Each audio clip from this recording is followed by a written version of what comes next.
let's say you found a skeleton. How would you tell if it's a dinosaur? You personally, how would you decide? Well, interesting question. I don't know. I don't know research on that.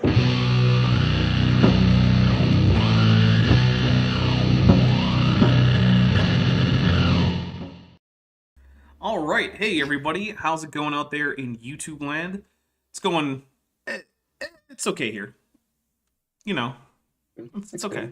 Yeah, look, I'm here with Bent Hovind, whom you might know from Kent with Bent. He's the Bent from Bent, you know, Kent with Bent, which we just did an episode of this week. It was Tuesday. One of these days, yeah, I don't know. So, and you might recognize Vishanti from earlier episodes of the show, as well as perhaps from NASA Bunker 33. So check that out. Yeah. So we're not gonna, stand on a whole lot of ceremony here because we have 11 pages of Kent Hovind to get through. And my goodness, we're gonna get through it. And Ashley Dodge says, new fan here, found you from Gutsy Gibbon. So glad I caught it live. Perfect way to spend my Saturday after a crazy week of teaching. Well, welcome, Ashley Dodge. Of course, we're all big fans of the Gutsy Gibbon channel. That is, she does great work. And, yeah, actually, I'm going to be, assuming everything goes the way it should be, I'm going to be having a show with Gutsy Gibbon on Tuesday, this coming up, where we do Eric with Erica, where we take a look at Eric Hovind videos, and we drink while we talk about Eric Hovind videos. And Eric has told me that this is, she rarely gets as drunk as she does on Tuesdays where we do Eric with Erica. There's a lot of drink triggers. Yeah, there are. All right.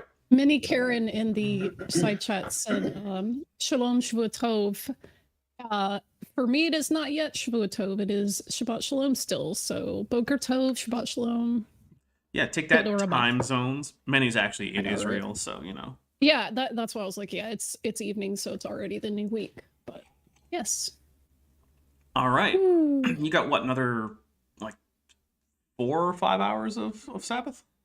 I would say probably about 5-ish. Okay. All right. Depending on when you think twilight is, whatever. I just go with astronomical sunset. That's really I'm just weird like, one. oh yeah, it's pretty dark right now, so all right. Right. All right. Whatever works. So here's what we're gonna do. I'm gonna start, and just stop me when you have something to say, or I'll stop myself when I have something to say. And we're gonna then, after I read about a couple pages, Bent Hovind's gonna read a couple pages, and then Vishanti, and then back to me. We've got about 11 pages, so wish us luck. Also, we're only at chapter 5 out of a promised 15, so I feel like every page, every page needs to be a new chapter. We're about to ramp it up, man. Oh man, yeah. So here we go. Another evidence that that the Earth is young is the fact that the Earth's spin is gradually diminishing. Time out. Okay. You actually corrected a mistake. Uh-oh. Another evidence that the Earth is young is fact. Oh that yeah. The Earth. I almost did it too. Just wanted you to be aware that the brain is pretty good at fixing mistakes. Right. We need to point them out because it is a doctoral dissertation, allegedly. Yeah. Also, Caleb, who has been a member for 4 months at the level of Tetrapod, thank you very much, Caleb, says hi. Well, hi. By the way, if you guys want to be a member, there is a join link just below the video, and if you want to join the Patreon, there's that. It really does help out a lot, especially since the government decided that maybe I'm not a real person recently, so now I have to pay $80 for another copy of my birth certificate. I already have one copy, but it's not good enough, apparently. What? Yeah. Yeah, the government has decided that the birth certificate that I got from Town Hall is insufficient. So now I have to pay $80 to have, because the state's not going to do it for me. They're not going to look up the paper they have on file. That I have to pay a private company to do it for me because I can't physically get myself to Massachusetts. Yeah. Wow. Yeah. Great. So well, I just want to know how you're here if you haven't been born. Right, that's a good question. Yeah, really. So basically, yeah, in order to not be unpersoned, I've had to shell out $80. They they didn't have birth certificates 150 million years ago. I was gonna say I think they realized, man, the jig is up. You're a ceratosaur. You're not a human person. Yeah, that's true. So on that note, if you're feeling generous, feel free to super chat to offset the fact that apparently, if I don't have $80 handy, I'm just not a real person. How does that work, says Maya? The answer is it works Arizonally. That's Yeah. how it works. Scott Duke says with Scooby voice, "Our IG is a rag of ricks." Yeah, that's good. I like it. Okay. Anyway, To that. the diminishing spin is very minor. Just a second, a century, we are losing. Punctuation count. I actually don't think that that's the accurate number. I'm pretty sure it's a lot less than that. I mean, you could say per century, 1 second per century. You could say that in a dissertation, I guess. Yeah, but I don't think that But number why not is just accurate. be informal and just say a second, a century? Yeah, but I'm also pretty sure that's like significantly higher. Actually, let's find out. All right. Well, because like a day is actually, like point. Well, it's like a quarter. It's like a day and a quarter technically. 24 point whatever, and then so he thinks every 4 years that's this amount of time, and then every whatever, it's math. But what about a day is as 1,000 years and all that? Like, does that factor in here? Okay, so who He wants to doesn't seem to address guess? that. Who wants to guess by how many orders of magnitude Ken has overestimated the rate of slowing 10. of the 10 orders of magnitude? Okay. Yeah, I'm gonna say 15 orders of magnitude Okay. I mean, because it's Kent. so it's only 2. Okay, so I win. The Price is Right. Kidding. No, you went over. No, I went over. I know. Yeah. So But we're gonna Yeah, play you by just my lost. rules. You just lost better than I lost. the actual. Oh no, sorry, it's 3. My bad, it's 3. So the actual rate is about 1.8 milliseconds per century on average. Okay. That means that 600 million years ago, the day would have only lasted 21 hours. So Kent You're Hov- telling me he was off by a factor of 3, like the Trinity? No, I'm telling you he's off by a factor of about 1,000. Like the thousandinity. 1,000. Hindu Wait a deities minute. confirmed. I didn't know Kent was poly something-istic. It doesn't matter. Polytheistic? Okay. So now that we know that he's it's off 'cause we're- by 3 orders of magnitude, if you interpret that over billions of years, however, it would mean that the Earth was spinning so fast that no life could have been possible due to the shorter days, centrifugal force, earthquakes, and high winds created. Sorry. The declining spin of Earth is another hold on. fact that indicates a young Earth. Does that say centrifugal? Yes. Which is not how that word is spelled. It's I don't- centrifugal is how you should spell it. Also, Caleb for $2 says to counter dinophobia. Thanks. It's pretty real, apparently. Yeah, it's centripetal and then centrifugal or Yeah. for gold. Centrifugal and centripetal. Yeah. Yeah. Centrifugal. Say it like the Why Brits is do he and spell saying it right. centrifugal? Because Why- he doesn't know how to spell. Oh my gosh. It reminds me of this old boomer dude I was arguing with one time about, like, I think crepuscular rays, and he swore up and down to me. He was like, "It's corpuscular. I've never heard it spelled crepuscular." I was like, Nope. corpuscular is not even a thing. Try again." Corpuscle is, Yes, corpuscle, but not corpuscular. but it also has nothing I was to like, do with crepuscular rays. Corpuscular. So Yeah, right. it has to do yeah. with I would put earthquakes as one word because So- you can do that. crepuscular means of or having to do with basically the time around sunset and sunrise. So like twilight.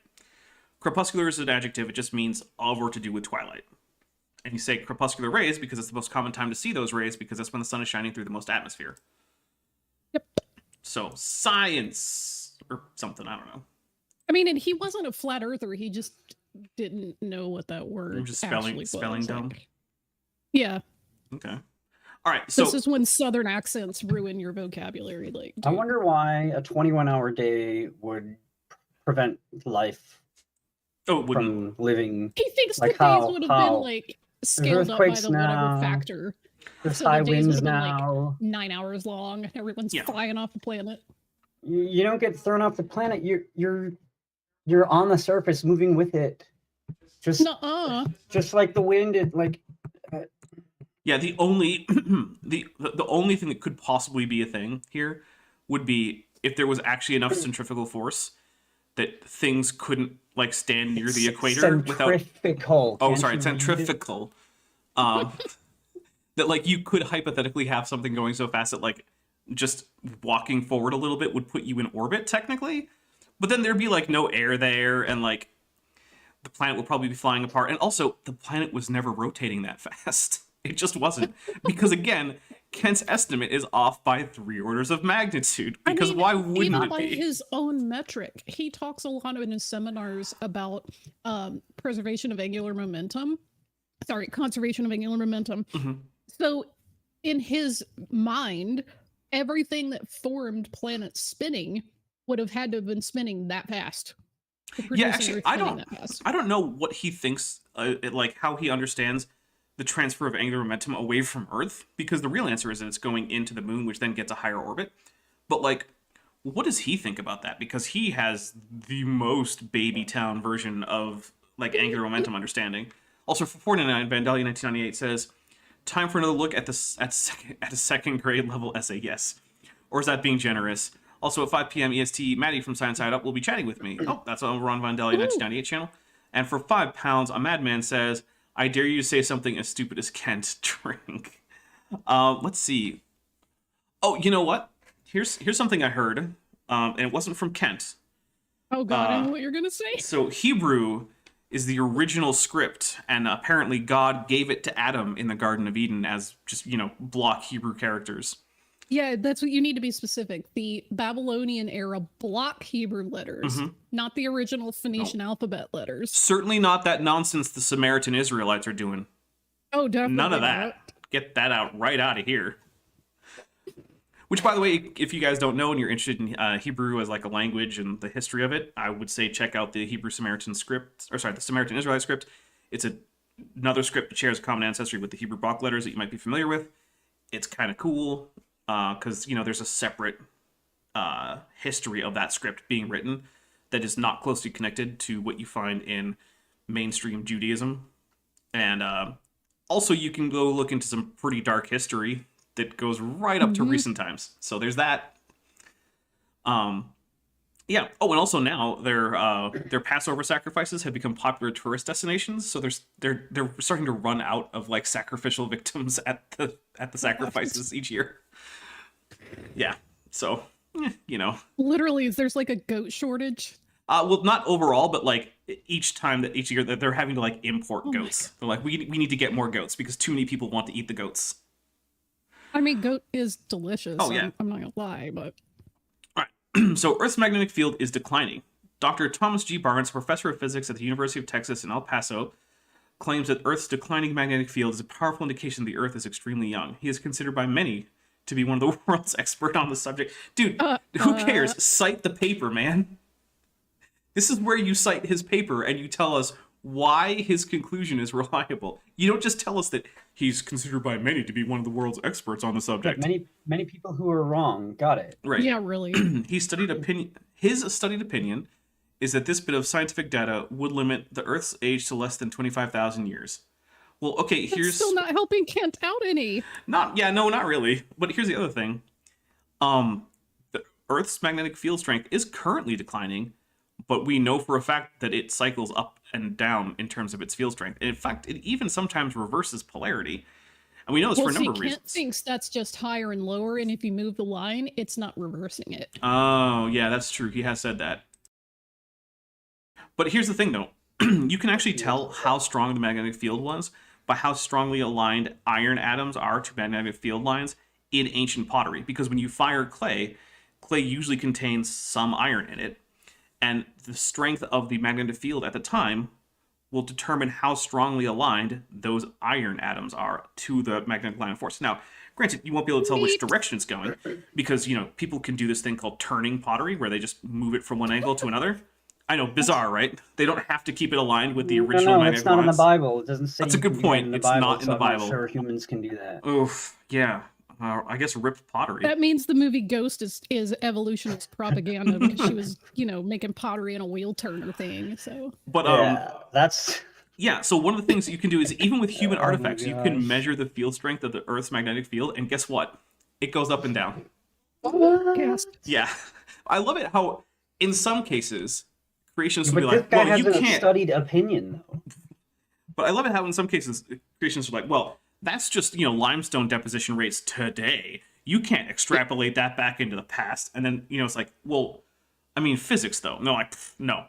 But magnetic field strength decay, that only traveled linearly back, you know, in the past. It's declining linearly. That's it. That's all it could be. Couldn't have changed. We're definitely extrapolating that all the way into the past. It's just like, okay. Here we go. If we can prove that Earth is young, only 6,000 or 7,000 years old, that really ends the argument of evolution. Big if, Kent. Big if. Evolutionists will fight tooth and nail to be able to hold to the faulty idea that the Earth is billions and billions of years old. Not really. There's nothing to fight. There's a bunch of crazy kooks who think otherwise, and it's as much of a fight as the fight that NASA is engaging in to prove the globe Earth, which is to say they don't care. Plus, also, he just doesn't seem to get that, like, unlike his propaganda machine will have you believe, science and scientists do actually change their positions when new evidence comes out. Sometimes it takes the, like, community of scientists a while to get on board with it, but they do eventually.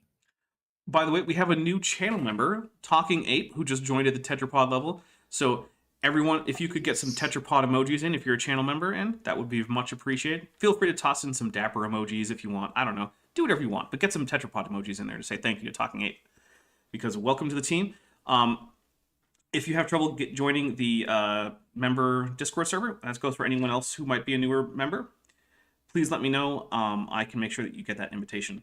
Unfortunately, I do usually have to make them like limited use, so that way not everyone can just grab them, but you know. Okay, where was I? Over there. When a number of scientific attempts to establish some kind of age for the Earth prove the Earth is really very young, great formal academic language, reasonable people should accept the facts. I mean, sure, if that happens, reasonable people should accept those facts. I agree. Of course, evolutionists will jump at anything that would indicate the Earth is billions and billions of years old because it is such a vital part of their theory. Okay, just sure. Is that true? I mean, so look, it's one of these things where like it takes a lot more than 6,000 years for evolution to be true. So there's partial truth to that statement, at least. Well, it takes more than that for like universal common ancestry to be true. But even if like we could say, okay, well, the Earth is 6,000 years old and there's some kind of special creation, from that point on, evolution still occurs. So even if like humans and chimpanzees were created as separate like entities or whatever, they would then go on to evolve. Oh, Satan. Yeah, that's a pretty Satanus recent creation. Then. Ex Machina for $2 says AIG is a reticule phalli. Thank you.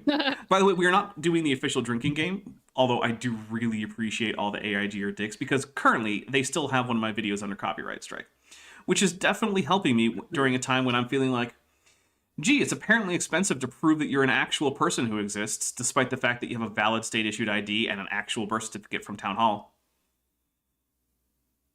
I'm still not entirely over that one. Just you know. Anyway, someone would say, what about the... Or someone would say... Who? Just someone. Okay, someone would say, what about the stars? We know that they are billions of light years away. But first, some are farther, some are closer, and some are about that distance. Yes. That's because there's stars all over the universe. Mm-hmm. So... Except in the void. Whoever this someone is, it seems kind of dumb. I just like this next phrase.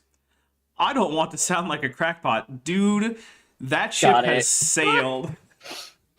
That ship is already halfway across the ocean. But actually, we don't know that stars are billions of years away. Okay, let's find out. Let's find out why it is that Kent Hovind is going to dispute astronomical measurements here on page allegedly 90, because that's what's scribbled in the margin by hand. Because apparently Kent didn't realize that maybe you should have page numbers on your dissertation. Three methods. On a few random pages. Just put a number on random pages, not on all of them, because it seems like it's the ones that end in 0. Let's just do it every 10. Well, maybe not. Maybe he's done every 10. There are 2, maybe 3 methods. Which is it, man? This is your dissertation of determining how far away. 2 or 3? Oh my god. Of determining how far away stars are. One of these methods one of these methods, if I can talk, is just simple trigonometry. So parallax. Okay. However, when you get to extremely minute angles, it is very difficult to measure anything less than a couple of arc seconds accurately. Well, it depends on your technology. But also for $5 from Kerry Bronson.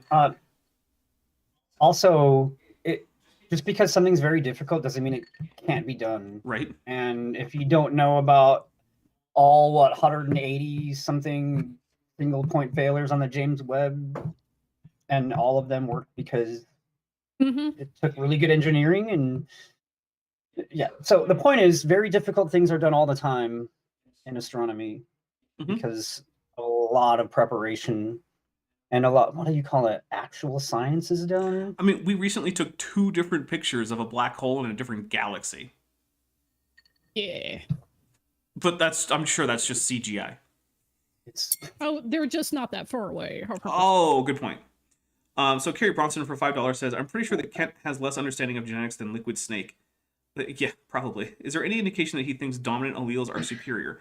So I'm not sure I've heard Kent say that dominant alleles are superior, but I know that some of his associates, like Matt Powell, have. They seem to indicate that apparently being dominant just makes that allele better than other ones, which doesn't make a whole lot of sense. So for instance, like one of the ways that dominance actually occurs is basically because the dominant allele says do a thing, and the recessive allele basically just says don't do a thing.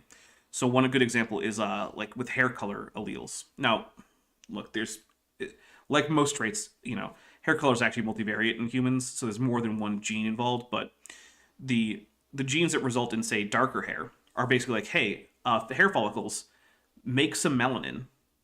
And the ones that, code for like blonde hair are basically like, hey, don't really do a whole lot of that melanin thing.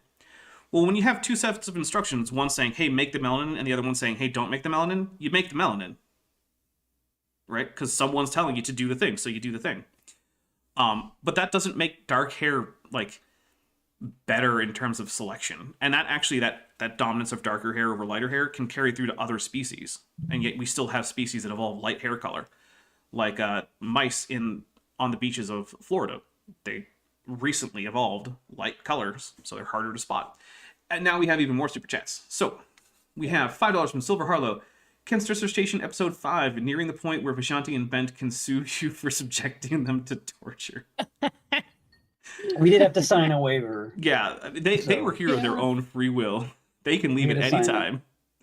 $4.99 from Scott Duke. At some point, please resummarize all the ways that document is not in any way a valid dissertation.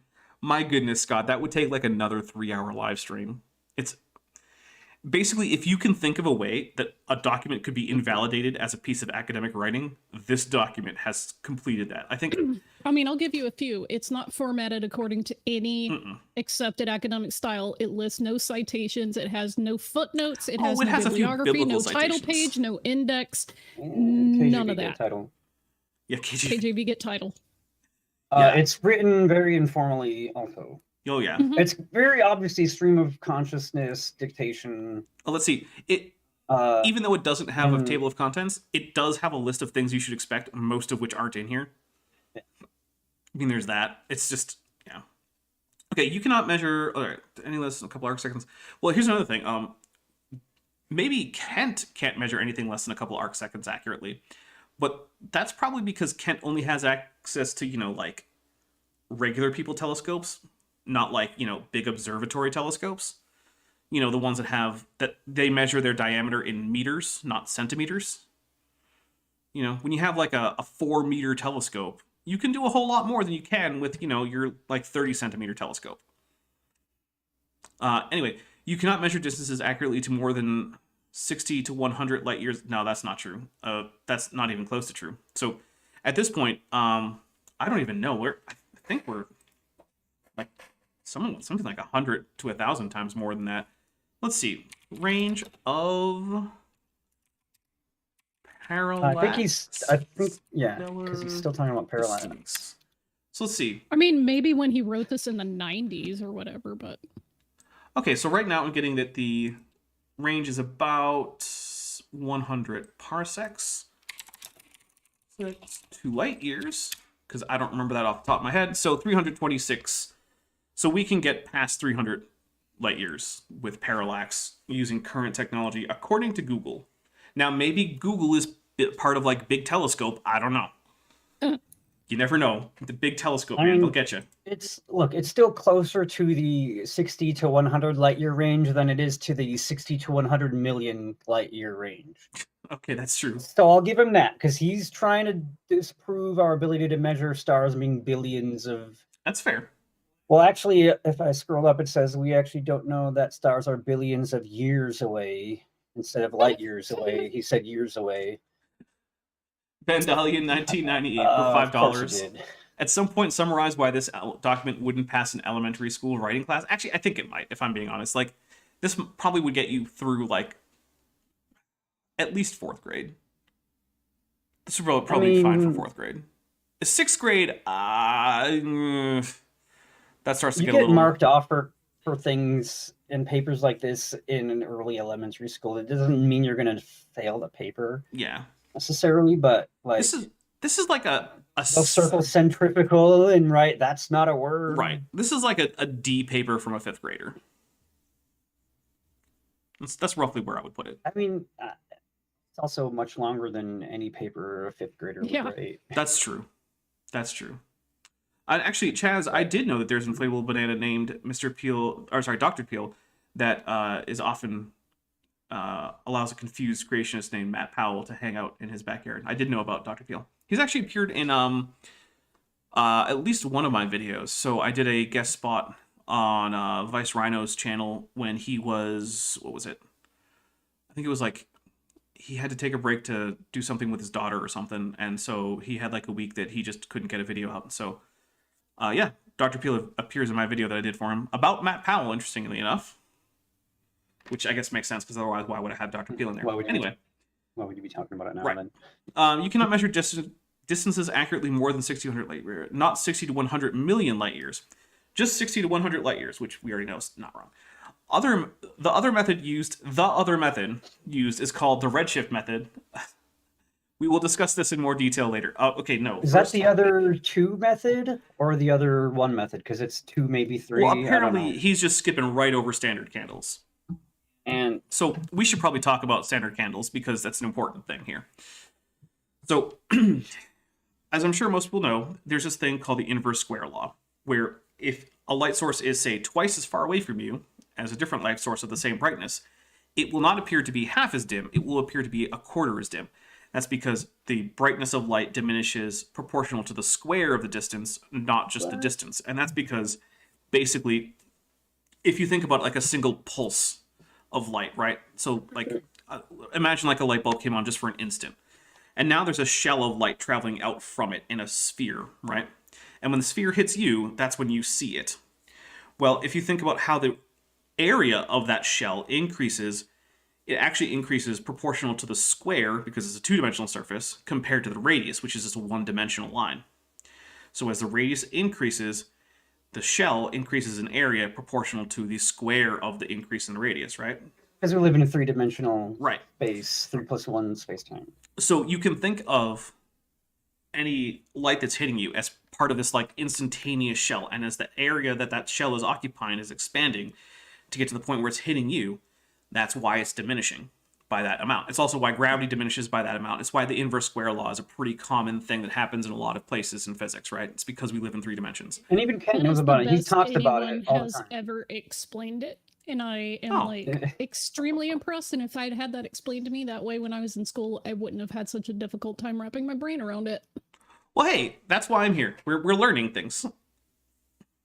So I just have to watch PBS Space-Time over and over, and have a dapper dinosaur as my roommate who I can talk to all the time, and keep being reminded of things that I don't remember. So now that we know why the inverse square law does what it does, the next question is, can we find things in the universe that have known absolute brightnesses? Now, an absolute brightness means a brightness at a particular distance. So, for instance, if I held 5 different light bulbs, like 1 meter from you, you could tell based on how bright they appear to you which one is actually the brightest.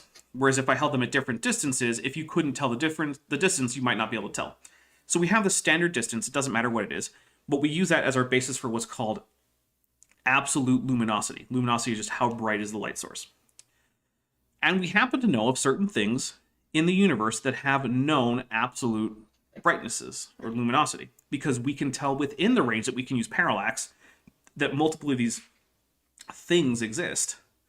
And we can measure their distance directly with parallax, and then we can measure their absolute luminosity because we know the distance.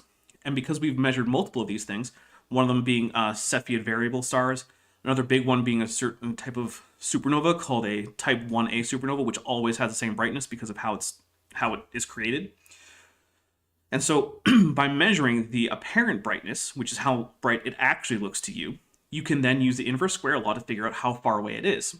And only after realizing with standard candles that objects that were more distant were more redshifted in an amount that is actually proportional to the distance between them and Earth, could we ever then get to the redshift, where if you can't find an actual standard candle in the object that you're looking at, you can check the redshift. And because that, in cases where we can check, the redshift is not violated in any significant degree, you can then use that as a proxy for distance. You have to have the middle of standard candles to use redshift as a method of determining distance, because the fact that we even established redshift as a thing was dependent on standard candles.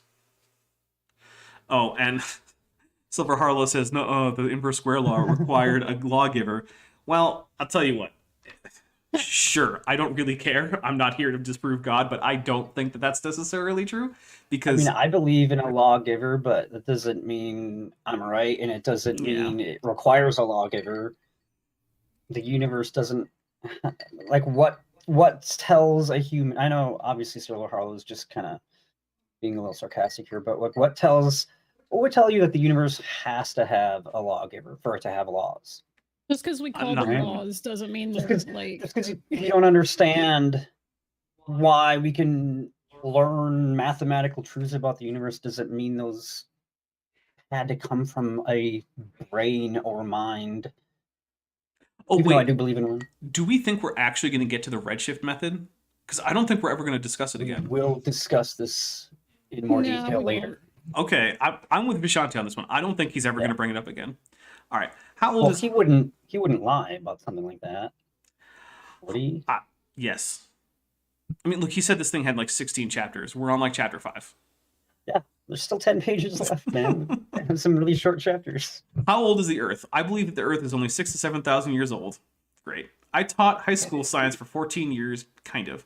And for 3 years taught college level science. No, you never did that at all, ever in your life. Also, is it 14 or 15? Because he keeps saying 15 in all his lectures, but here he puts 14. Maybe it was like 14 years and like 5 months, and he wants to round up to make it sound more impressive. I don't know. Maybe this was written his last year teaching high school. Could be that. Well, no, because then he says, and for 3 years taught. Yeah, that doesn't really work. Yeah, no, that doesn't make any sense. I'm convinced that much of our modern science, especially relating to evolution, is an absolute joke. Okay. Says the guy who doesn't have a bibliography in his dissertation. Yeah, that's a joke. Why do that? We are in the same position as the people in the days before Columbus.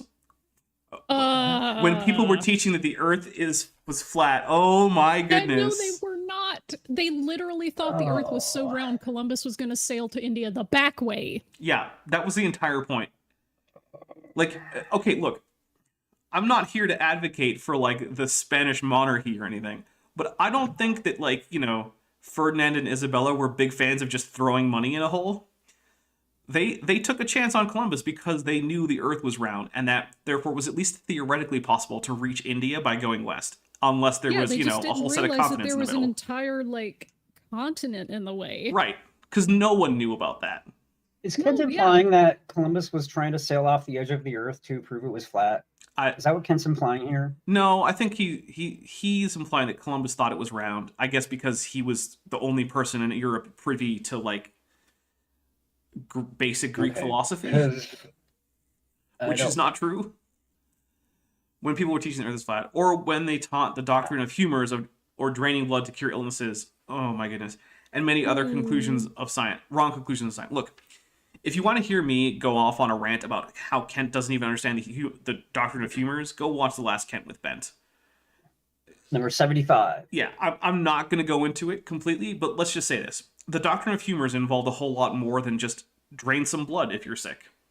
It's kind of interesting that this is being talked about here because you went into great detail about that because it did come up. Mhm. And that was just a couple days ago. But for those watching years later, that was Kent with Bent 75. And for those of you who The point out Silence that, of the Kents. yes, right? there are reasons to drain blood. Yes, I am aware. But you don't do what the humors people who believed in this was doing, which was basically like, go bleed into a bowl in the barbershop. Don't do that. You go to your doctor. Yeah, doctor. and They the were very hospital. wrong. Thanks for that sentence, Kent. Science has a long history of being dogmatically wrong. No, it doesn't. Oh It my really It does, doesn't. and why does Kent say he loves it so much? And why does he say that the Bible is a scientific book? And why don't we believe Or, these things anymore? Scientifically accurate, I think is Right. what he says. And also, why don't we believe these things anymore? If they were dogmatic, then they wouldn't have been abandoned, right? If the doctrine of humors were a dogma in science, then science would still believe in the doctrine of humors.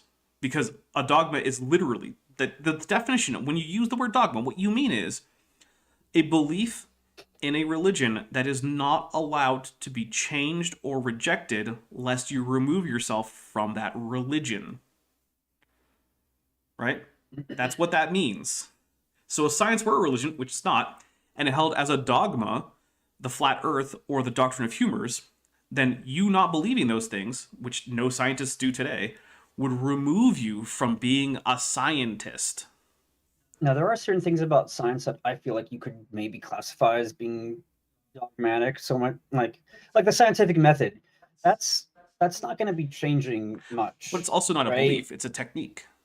Well, but there are rules in science that can be followed dogmatically, but the rules aren't the data or the information. The rules are you have to cite your sources, or you have to, I don't know, put a table of contents in your paper, or to spell check, or like you can't just wing it. There are rules in science, and if you want to say that is dogmatic, I'd maybe give you that. That's clearly not what he's implying, though. Is that But maybe why I think he gets confused by that. Like if he hears me say this, if he ever were to watch this, he would have no idea what I'm talking about. Is that like why Ron Matt's paper that was all center justified was rejected without even being read by PLOS One? Oh my God, he what? Yeah, he wrote a paper that he submitted, for publication to the Proceedings of the Library of Science, and it was auto rejected because he didn't even follow the format guides. It was center justified. The whole way through. What? Center align the whole way. It was amazing. Anyway, I believe that one of the areas in science and the Bible that needs to be restudied is the critical issue of the age of the Earth. Yet we know, Kent, this will prove to be the undoing of the doctrine of evolution. Look, you've already said this 4 times in this one chapter. Move on. We've already covered it. Goodness. The hypothesis of now's evolution... when you provide the evidence for that. Yeah, at some point that would be nice. Dissertation. The hypothesis of evolution has had preeminence in our public teaching for about the last 30 or 40 years. Goodness, dude. This is already you're going backwards 4 chapters, man. Come on. Why does it say 30 to 40 years? Why not just give the number? I don't know. I mean, if you're writing a dissertation, you should. Okay, I've never written a dissertation, so what do I know? I would just assume someone wouldn't put 30 to 40 years. They would actually put dates in there. Yeah, normally you would. Darwin's book published in 1860. Dude, commas, man. Darwin's book, published in 1860, really started the controversy going. Book published? How does his book publish something? I don't understand. No, that's not a verb. That's a passive participle. No, Darwin's book published. Oh, because he doesn't have the comma, so it looks like a verb. Yeah. Something in 1860. I don't know. Yeah, well, that's actually why you need commas, is so that this doesn't look like a verb with book as the subject. Instead, you know that it's actually the passive participle, so you don't get confused like that. I'm not actually confused. I know. Because this is a dissertation, man. it needs to be ridiculed or picked apart or analyzed, right? Yeah, this would be rejected by any like supervision group for a dissertation. Anyway, there have been groups teaching evolution for several thousand years. No. The Egyptians taught a form of evolution. No. Saying that life evolved from the slime along the river valley. No. Look, we can't get into all of it, but like, yeah, no. Kent already tried to go through this, and we already addressed it. I don't know why we're going back like 3 or 4 chapters. Today we trace our modern evolutionary movement to Darwin.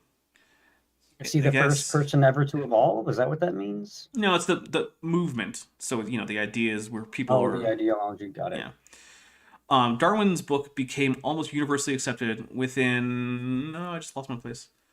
The 10 years of its release in 1860. That's not even close to true.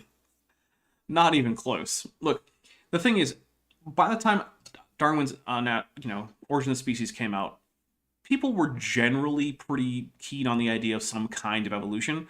The big thing that Darwin did wasn't so much to say that there was common ancestry or evolution, because people were already getting that idea. That's why there was previous attempts like Lamarckianism or various ideas about like the Great Chain of Being.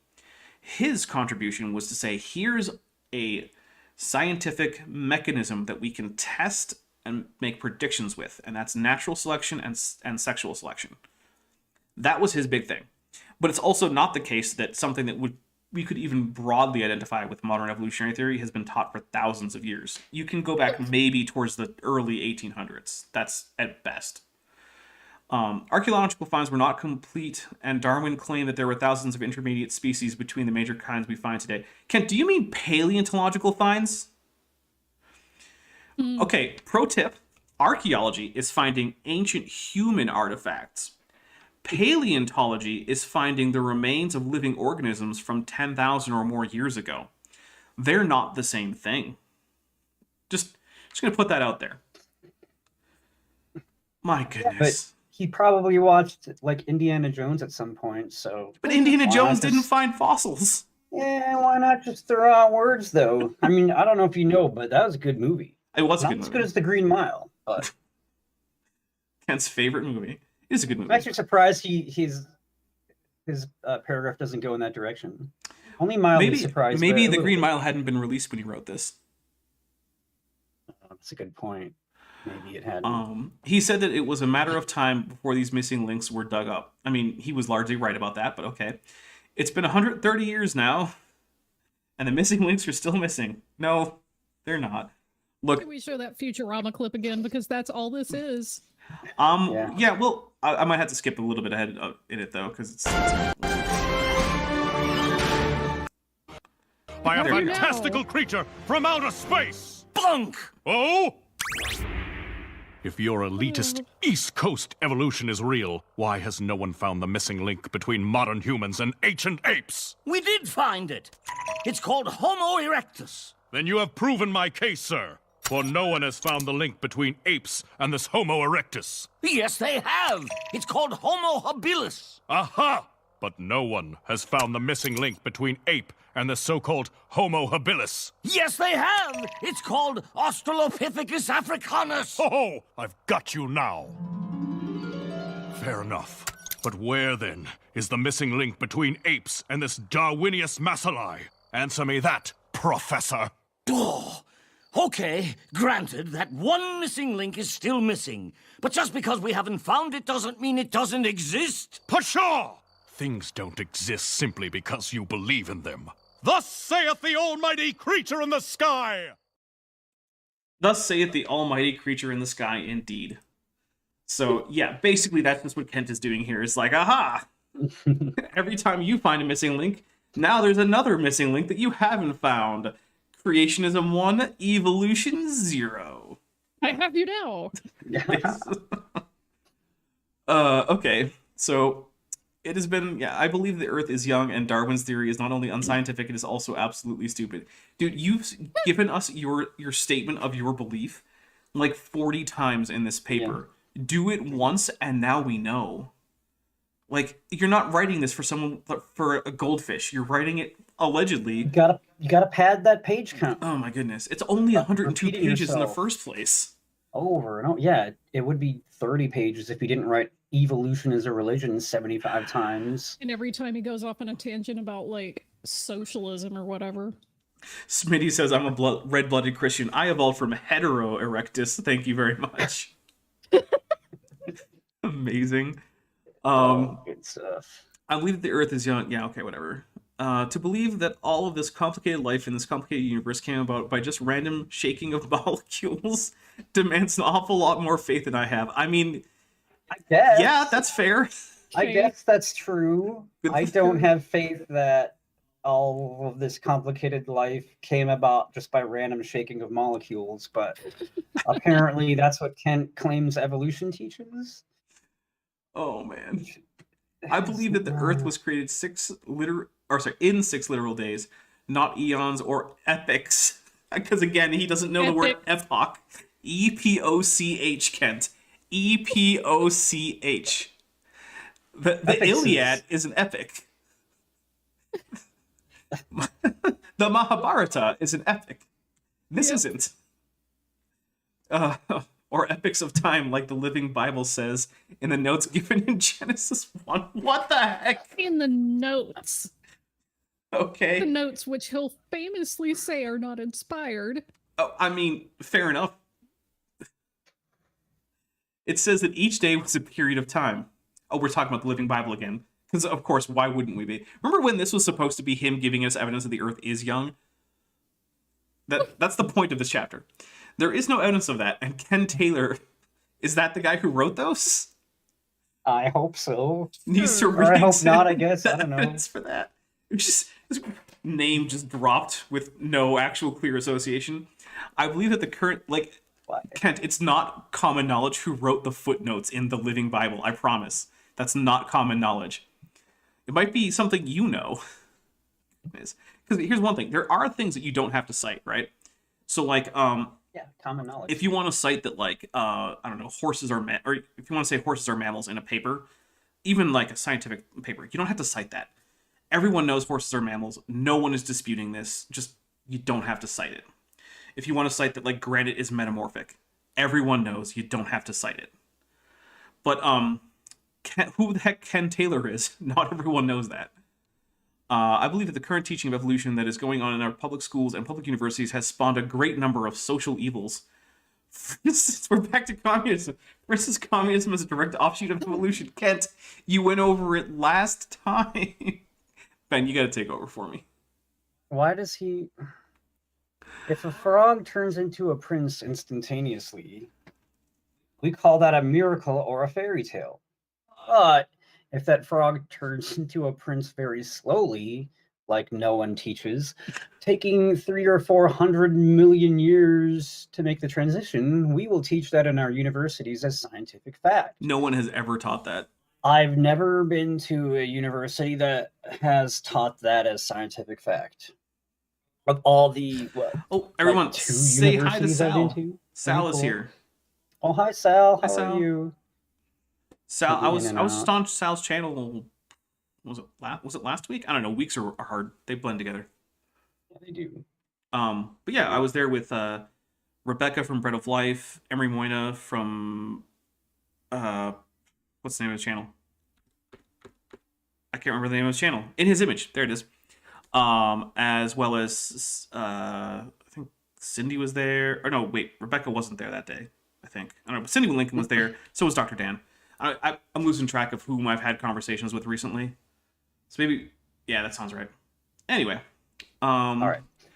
let's see. Let me give you just a few evidences that the Earth is young. That'd be great. Oh my god, that would have been great 100 pages ago, bro. Right? Or at least at the beginning of this chapter, which is supposed to be the chapter on the age of the Earth. Right. First of all, the coral reefs that are growing off of the coast of Australia is growing at a certain rate. Yep. Coral Okay. Reefs is growing. Okay. It's like a little kid talking to you. Okay. People have said that the growth of the coral reefs ought to show us how old the Earth is. O-U-G-H-T, Kent. Oh, Oh my goodness. This And is... these people, Oh Who my said God, this? Which people said this? No one he has ever said spells- this. None. If he uses this version of aught, do you think he spells 30-6 with the other aught? I hope so. I hope so. He does. So With study, go on. Oh, I was going to say, for those of you who don't know, AUGHD is a word. It means none or zero. It's just like an old-timey word. Oh, back in aught 7. Yeah. Yeah. I was in the war. My back. That kind of thing, right? Mm-hmm. Okay, where am I at here? With study, they discover that under certain conditions, coral grows extremely fast. Under other conditions, they grow very slowly. Oh my God. That's true. I bet under other conditions, they grow more medium. That's I don't know. Mediumly. I don't know. So the rate of growth is very difficult to determine. It's always the one Why? we most medium suspect. Why is it difficult to determine? What if you just look at what the conditions are and then you could determine it? So the actual like average growth rate can be pretty difficult to determine, but what isn't difficult is to ascertain the maximum and minimum, which means if you know how thick a coral reef like structure is, you can give them minimum and maximum age. It was Rebecca and Cindy and Emery and Dr. Dan and Sal. And there's a link. So guys, if you want to after this check that out or anything. In it. Yeah, I'll pin that. I'll pin it. Okay, and then I read ahead a little bit. To prove that it happened at a constant rate. No one needs to do that. Now let me ask you something. It's not a... Oh my goodness. What do you think this sentence is missing? A subject? A subject. Actually, it's not even... It's also missing a full predicate. That's not even a real predicate. It's... Subject, what do you need? A subject and predicate? And I always say a sentence also should form a complete thought, or at least imply one. This does none of those things. Well, To prove that it it happened at a happened- constant rate. Yeah. All right. So this is the thing that you start a sentence off with, which is contextualizes what you're going to get to, which is hopefully the subject and the predicate. Maybe. Or maybe you just put a period there and keep going. Right after the flood, which has to be capitalized, because why not? Is all... I don't know, man. His particular flood is referring to the flood of the Bible. Yeah, I'm That's actually fine okay to with that. capitalize it. Yeah, because it's a right after the particular known flood. flood. Yeah. As all of the water went down, all of the decayed plant matter would have made the water very high in minerals, and decayed plant and animal life would have been high in nutrients to make anything to grow. Okay. Okay, here's a... Should I just start reading this like in a little kid voice? Maybe. Have you ever had a dream where you and then it what? So here's a fun thing about coral. Coral actually needs sunlight and very clean water to grow effectively for a number of reasons. So most coral are heterotrophs, and they actually suspension feed out like planktonic microorganisms, much of which are phytoplankton. Interestingly, some coral have actually managed to form a symbiotic relationship with some of the algae and phytoplankton that they filter out of the water. And they require sunlight because they're actually primarily autotrophic. They produce more sugar than the amount of food they take in because they have symbiotic algae that produce sugar for them via photosynthesis. If the world were covered in a sludge of plant debris, salty mineral-laden plant debris, it would kill all of the coral. All of it. It would be an I'm extinction sorry, event for I cannot coral. hear the word coral without laughing at that old Walking Dead meme every single time. Where it's like, what do you call a zombie hooker? A streetwalker coral. It is a good name. Streetwalker coral. So yeah, what Kent's describing would not be a time of abundance and plenty for the world's sessile nidarians to avoid using the word. But it would be. But that's where all the plant matter mats came from for kangaroos to surf from Turkey to Australia. Well, that's really convenient for the kangaroos, but it's also a death sentence for all those sessile nidarians. Well, it just means that they sailed to a part of Australia. It doesn't mean they sailed all the way around it. Oh, so it wasn't actually covering the whole world like Ken's implying. Yeah, right. Well, that's it was convenient. just, like a part of it. So. Oh, except look at the next sentence though. We're never going to finish this. But food would have been readily available with all of the rotting carcasses of the vegetation. Yeah, and the because all animals. the animals that eat rotted things. Let's just talk about the That's not how vegetation coral works. carcasses. Does vegetation come in rotting carcasses? Well, it did say animals, so that's what the rotting carcasses are. No, it says rotting carcasses of the vegetation. Oh, yeah. Oh and my the god. animals. Yeah, no, normally So we I'm don't call asking, plant because I carcasses. technically don't know, but I thought that you had to be like a dead animal to be a Yeah, carcass. carcass does not refer to dead plants. No. Checking. So The coral could have grown much faster under these conditions. no, it couldn't have. It would be dead. Again, look, coral is something that's like, oh, hey, the pH went like 0.03 out of spec. I die now. Yeah. Yep. Then it would have slowed down to its current rate. People who have studied coral reefs say that they could have been formed in 4,000 to 5,000 years with no problem. Who? Who When? are these people? Cite a damn source, you moron. Oh. If the Earth is older than that, why aren't the coral reefs much larger? Why aren't the coral Arente. reefs much larger? Yeah, Arente. the coral reefs. Tapper, we're gonna sentence can't to labor Arente. That's a Star Trek reference for all you non-nerds.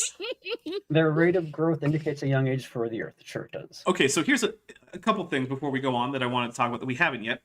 We have miles-thick coral deposits in inland locations, like in Texas. There are whole mountains made up of coral skeletons that would have had to grow. And we know the maximum growth rate for coral, which means we can find a minimum age. And it is vastly older than Kent thinks the Earth is. So even if it were the case that modern coral reefs could have started 5,000 to 6,000 years ago, which, by the way, it isn't, the Great Barrier Reef is at least a few 100,000 years old. So we know that, and that's based on even maximum growth rates. Ideal conditions for the whole time. Still, orders of magnitude older than Kent Hovind thinks the world is. Even if that weren't the case, again, we're back to what we talked about in Kent with Bent this week, where Kent literally said that you could tell how old a house is by how old the carpet or the toilet is in the house. That's not how that works. And I know because I grew up in a house that's about 250 years old. There were no toilets 250 years old, but my house had several anyway. And then I checked mine, and my toilet was 2019, and it even had a QR code for like replacement parts. And how whereas old the house was built in the 1970s. Yeah. So Turns out What you found was the ancient fossilized calcified remains of a proto QR code. God just made that look like a or, QR you know code what? to I test guess your I faith. just proved time travel. I proved time travel somehow. No, it's just that God placed a QR code in your ancient toilet to test your faith. Yeah. All right. The bristle cone pine trees, which I didn't know that was a proper noun. Yeah, that is not a proper noun. It's not. It's one word. The red trees, because The red trees. The redwoods? Do you mean the redwoods? Redwoods? the red trees. Oh, okay. And the sequoia trees in California. Which, again, are a kind Again, of not redwood. a sentence. That's Not a sentence. Not a sentence. Unless pine is the verb. The bristlecone on. pine I can't do tree. this anymore. I mean, pine is a verb. That must be the verb. Yeah, It hurts but the my bristlecone brain. pine. It doesn't pines. My brain. Oh my god. I can't, The guides in cannot. California say that there is no reason that any of these trees should ever die. Did they say that? That doesn't sound like something they say. But I'm not a guide in California. Vishanti, aren't you in that area? No, I am much further south than I that. just mean the state. Yes, I am in the state, Have but I you ever am heard- many hundreds of miles Look, away. he didn't Then say the you're guides in the assigned Great to Redwood travel to Forest. the He just said the guides in California. So have any guides in California that you know of ever said that there's no reason why any of these trees should ever die? I'll ask one the next time I'm pulling up on a. The next time you go see the guides to talk to them, ask Yeah, them. Look, I will go out into the wilderness to find the guides. guides in California, they're just guides to the whole state. That's just how it works. Like, oh, hey. Apparently, Kent was not aware that the big famous redwood that they cut a tunnel through so that cars could drive underneath it because they thought it looked cool. Yeah, that tree's dead now. Womp womp. Womp womp. It's But weird there's how, other like, if red you trees cut out an now. entire chunk of how the tree gets its nutrients, it's gonna get, dead. Yeah. Is that how that works? You can't just cut like a big hole through most organisms and then they're just fine? Mhm. Weird. Because, like, I think they had a storm or something and the wind got it. But yeah, that tree is an X tree. It's pining for the fjords. And for all of those of you who aren't a different kind of nerd, that's a Monty Python reference. Oh, I just thought it was a pine reference as a verb. Well, it's that too. both. It works on so many levels. It's both. Unlike this paper we're reading, which works on 0. We only got levels. 7 more pages, guys. We can do it. Okay, we got this. We got this. Apparently, they will live until some disease attacks them. Or someone cuts a giant car-sized hole in it. Right. Precisely. If they are protected from disease, they will just keep on growing, adding a ring every year. Wait a minute. Oh. I thought Kent didn't believe in the rings because I thought so too. Older than That's 6,000. just, growing seasons. That's not absolute years. Gosh. What if you have 5 growing seasons in a year? Yeah, I don't know, Kent. What if? What if you only have one growing season every 5 years, Kent? Which is much more likely, by the way. One way, of course, to tell how old a tree is to drill a core sample and count the rings. A bristle-cone pine tree grows extremely slowly. Nope, doesn't say Sorry, extremely slow. My bad. Thank you, madman in the chat. It's an X tree. It has ceased to be. Oh my God, David B 22585.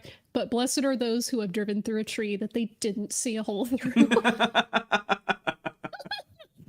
Wow. By the time a tree is 100 years old, it is not quite 1 inch in diameter.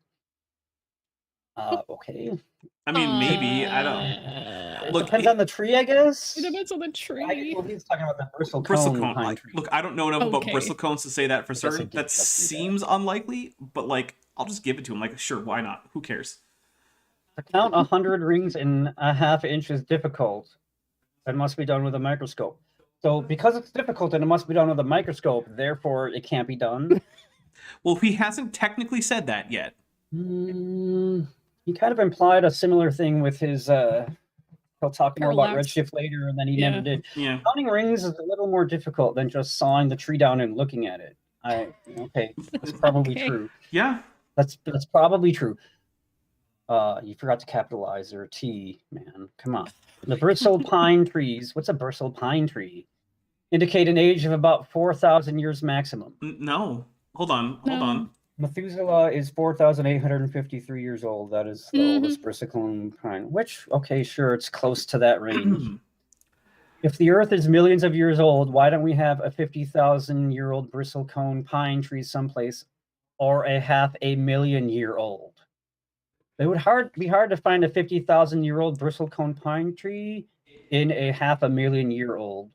Okay, so how old? Or a 500,000-year-old. How old did Kent Hovind say that the Methuselah pine was? 4,000 maximum. Okay. He didn't mention Methuselah. He's just said bristle pine trees. Okay, well, let's see. Which is not bristlecone pine trees. So in 2010, let's see, there was a bristlecone pine tree. I believe Kent. That was found. Can't do it either. That was 5,062 years old.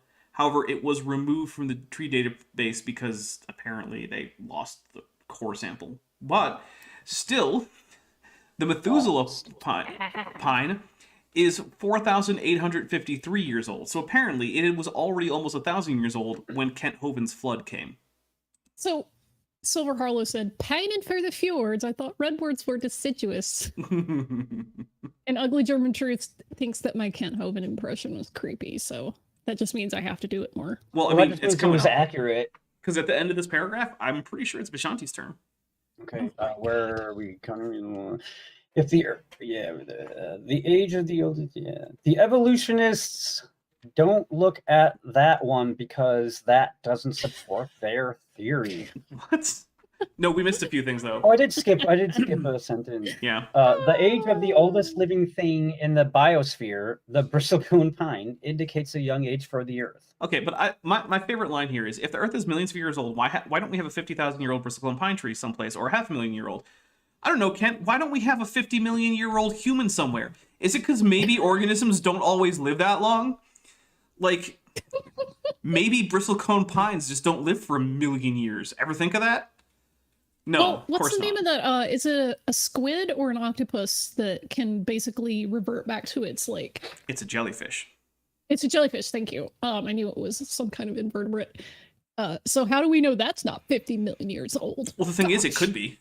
It's entirely possible that if you find a jellyfish, depending on its species, it might actually have been formed as like, an embryo 100,000 years ago.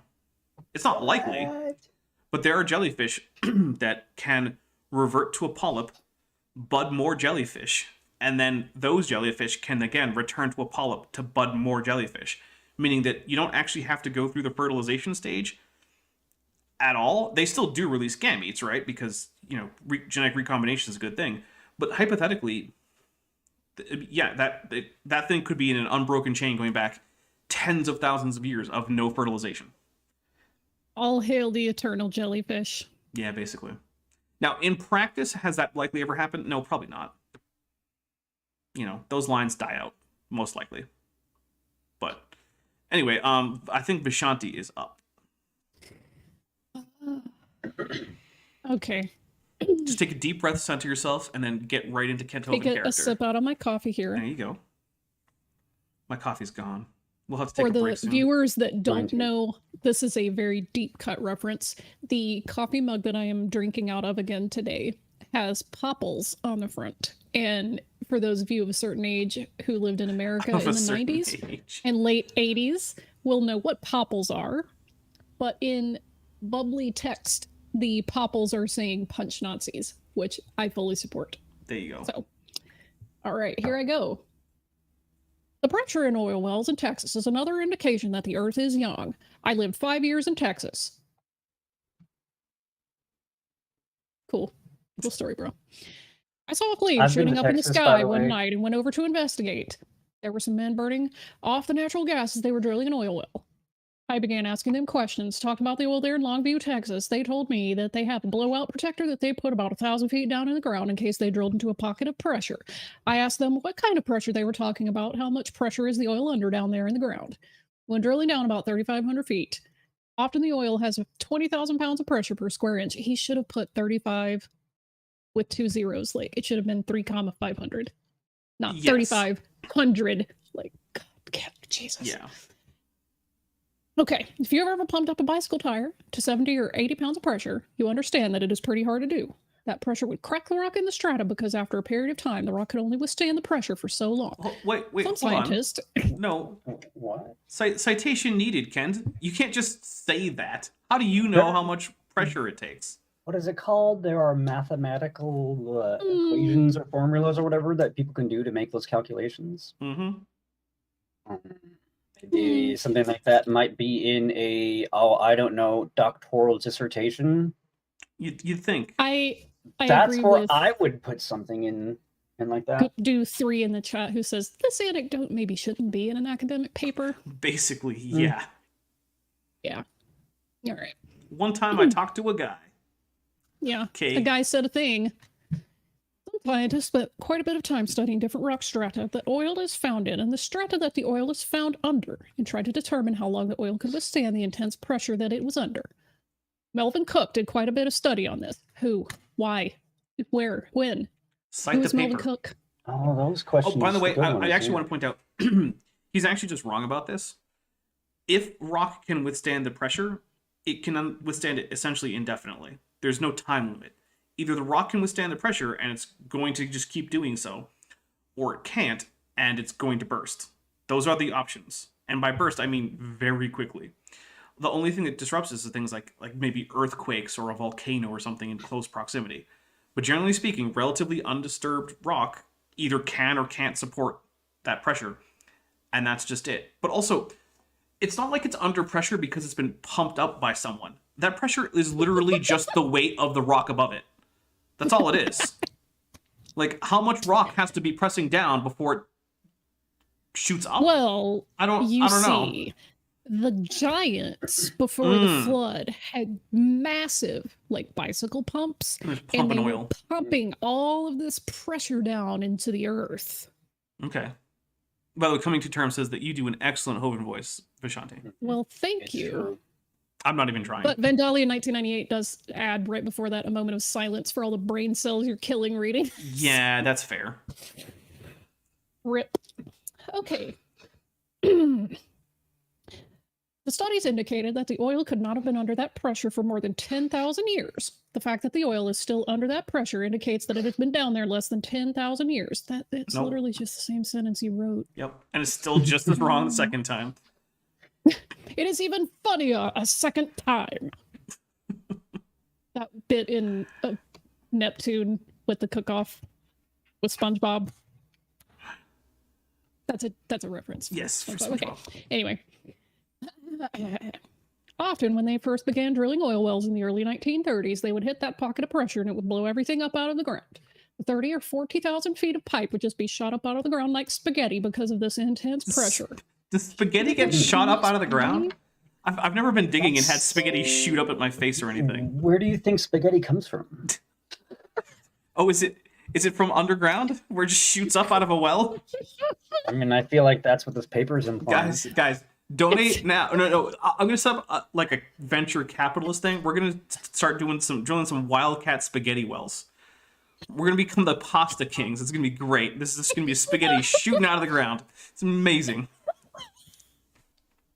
Instead of Texas tea, it's just marinara sauce. I know some geologists. I'll have to ask them what kind of basin modeling they do to figure out where the my marinara God. sauce is. It's like, those hydraulic press videos where they'll stick like all sorts of stuff under a hydraulic press and watch it like, get mushed. They're in the ones where they'll put like Play-Doh or something and it just like pool noodles. Oh, by the way, Cynically Skeptic for $19.99 US says best entertainment ever while I'm at work. Well, thank you very much, Cynically Skeptic. I always appreciate that generosity. Oh my God, Ink Boy, you nailed it. Spaghetti has been inserted in the earth by the flying spaghetti monster. Oh, there you go. That's the actual evidence of his noodly appendage touching all of our lives. That's right. Okay. Well, see, even more reason. Now you can write it off as a tax deduction if you give me money to go drill a spaghetti well, because now it's a religious endeavor. This is a religious activity of the Church of the Flying Spaghetti Monster. We're gonna find the mother lode of the spaghetti well. We're gonna solve world hunger. Oh my God. Flesh pit, mystery flesh pit, eat your heart out. Oh. The marinara sauce is in the marinara trench. Duh. Of course. Of course. Of course. What was I thinking? That only makes sense. Oh yes, please. Okay. Where the heck are we? I would like to ask the evolution. I'm crying. Okay. Oh my goodness. I would like to ask the evolutionist if he has some kind of answer to the fact that if the Earth is indeed million of years old, is indeed million. Million of years old. Of Well, years it's old. more than that, but Million. okay. Is indeed million of years old. Not millions. Why is the oil still under such incredible pressure? Oh, I can explain Why this. hasn't he? Oh, sorry, go ahead. Oh my God, I found yet another Hasn't penal he? colony for the Klingons. Why hasn't he? So there's Ruapente, Ruarte, and Ruahasente. What are these words they're making up? How many S's are in dissipated? Two. No, I only see one. Yes, you do only so. See, this is dissipated because there's only one S. Wheezing.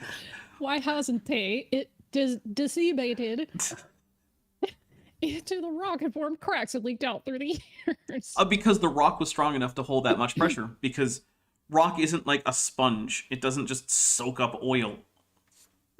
That's all it is. That's all it takes. Another evidence that the Earth is young instead of millions of years old is the sediment in the ocean.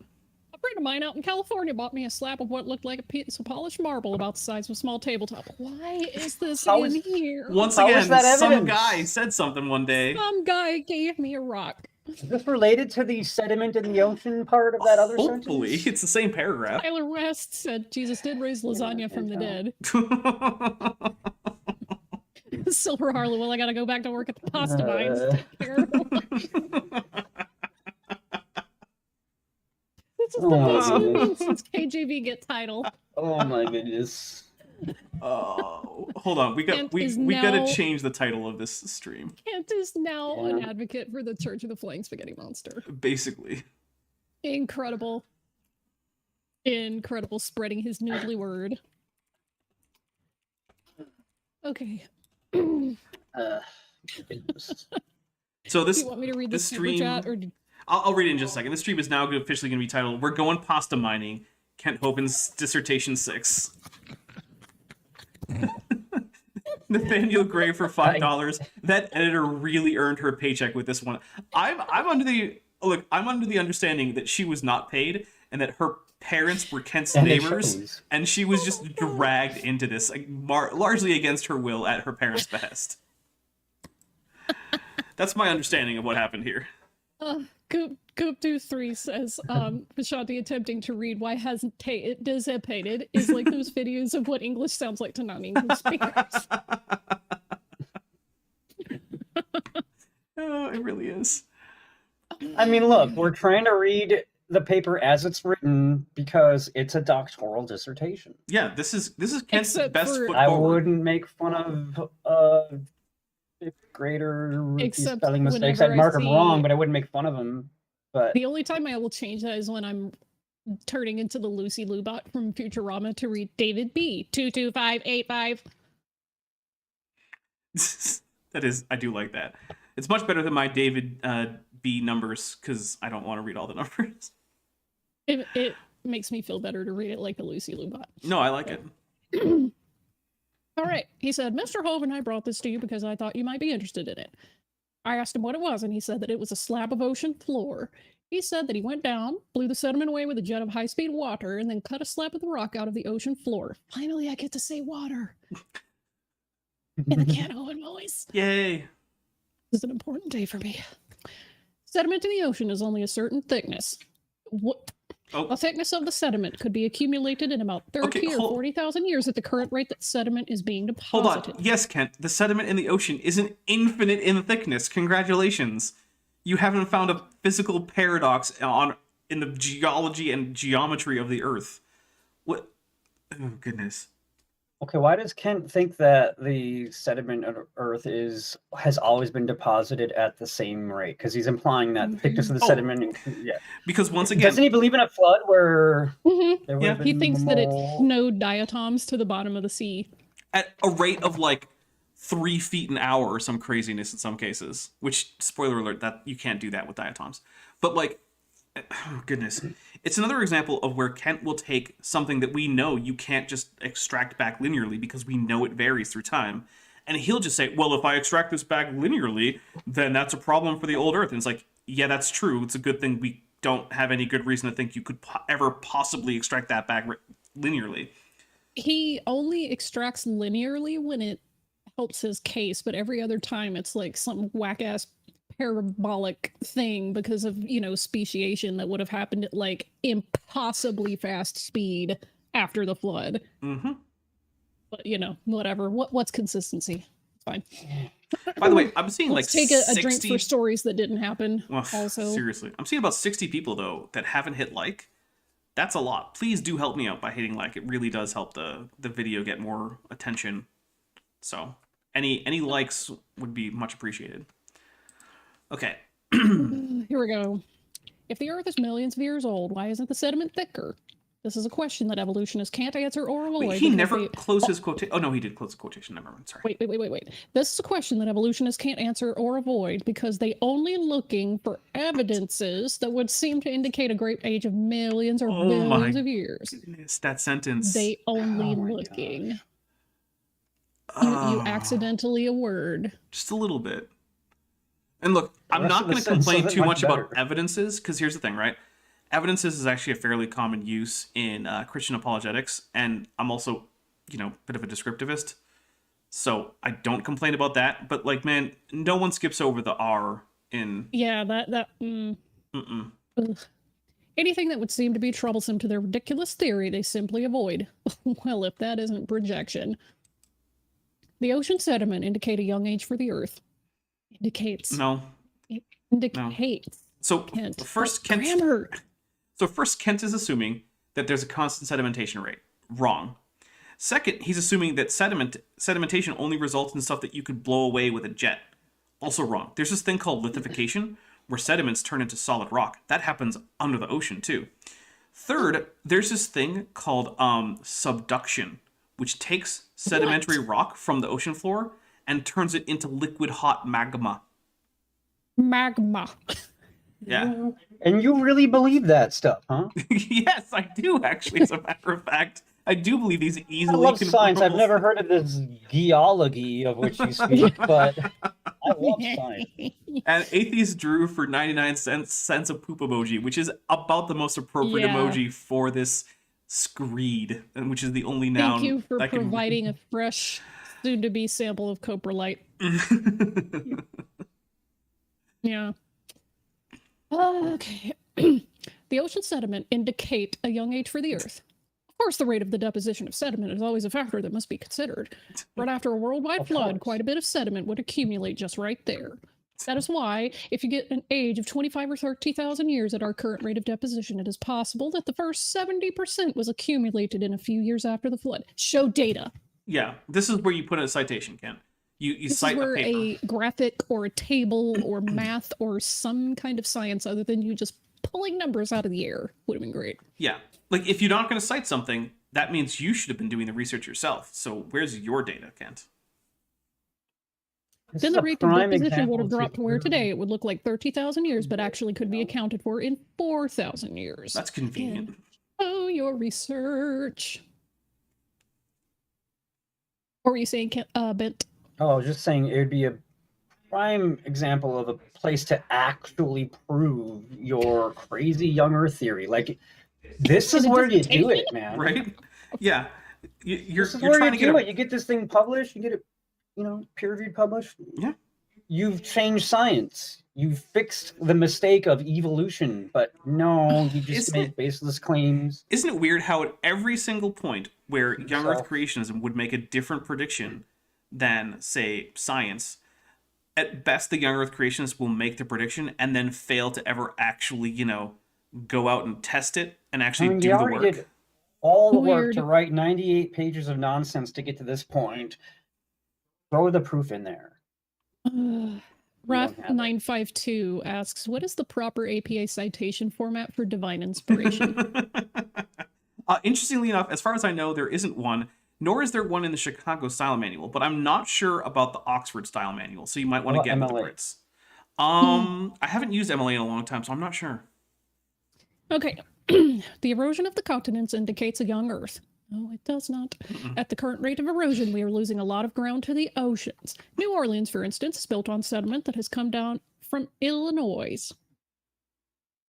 Oh, by the way, Awesome, so Ink you Boy can for read English. 99... What's the Euros. parts of a euro? No, it's 0.99 euros. What are those bits of a euro called? I don't remember. 99 hundredths of a euro. There you go. What about Euritos? Ooh. I'm going to go with Eurito for now. For 99 Euritos, Ink Boy has given us a vomit emoji. I'm very confident it's not Eurito, but I kind of like it. Like it. By the way, if you know what those are called, please let me know, because I would like to actually know. Doritos. God, the Journal of Applied Theology, Volume 1, 1 through 1500, 4004 BC. Thanks, Tom Squirrel. That's great.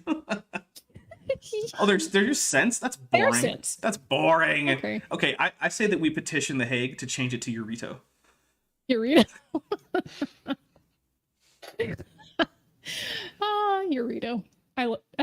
1/100th of a euro is called a Liechtenstein. Oh, Burn on Liechtenstein. wow. Okay. Urinos like neutrinos. Oh my god. Incredible. Okay. The major river systems have been tested fairly carefully a number of times to see how much sediment they are bringing out every year, how much material is being transported. At the current rate of erosion, the continents would erode down to sea level in 14 million years. Can't. Okay, uplift is a thing. Yeah, so there's a few things. Uplift is a thing. The other thing is that as the average elevation of a land area actually approaches sea level, the rate of erosion declines because you can only have so much erosion giving your height, because what's powering erosion is essentially a combination of wind and what's that other thing? Oh, right, it's potential Water. energy. Well, wind, water, yeah.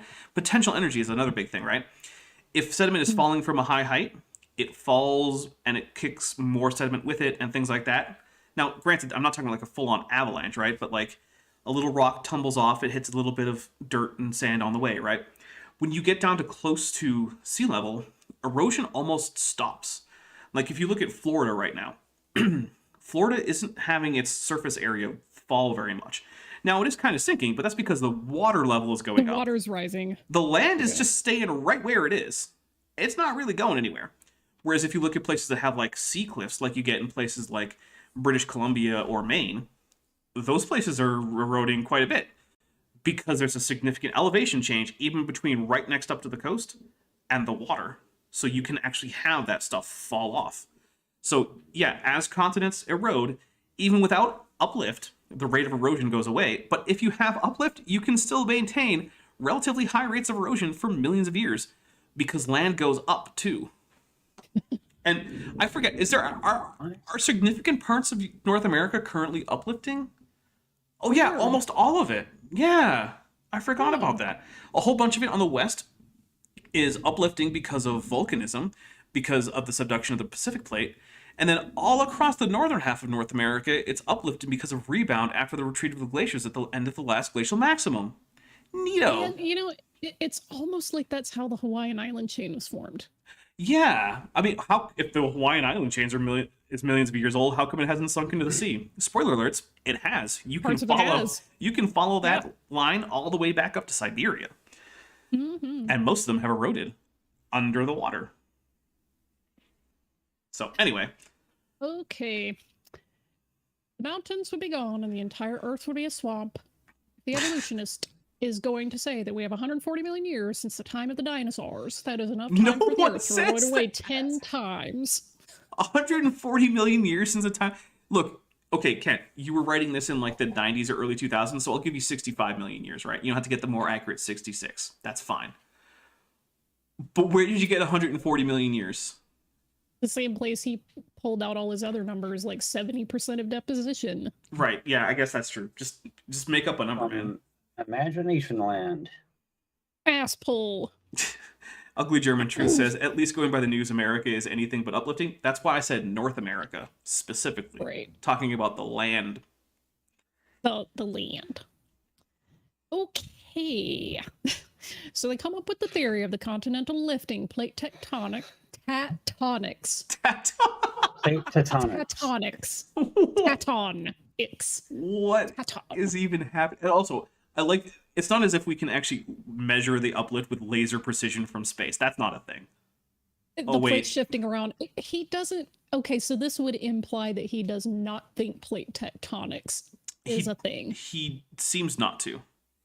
The subduction of the Earth, mid-Atlantic ridge, all of these may have some validity, but the rate of erosion proves that the Earth is not 140 million years old. Yes, it's older than that. Yeah, agreed. It's definitely not 140 million years old, Ken. You got something right, technically.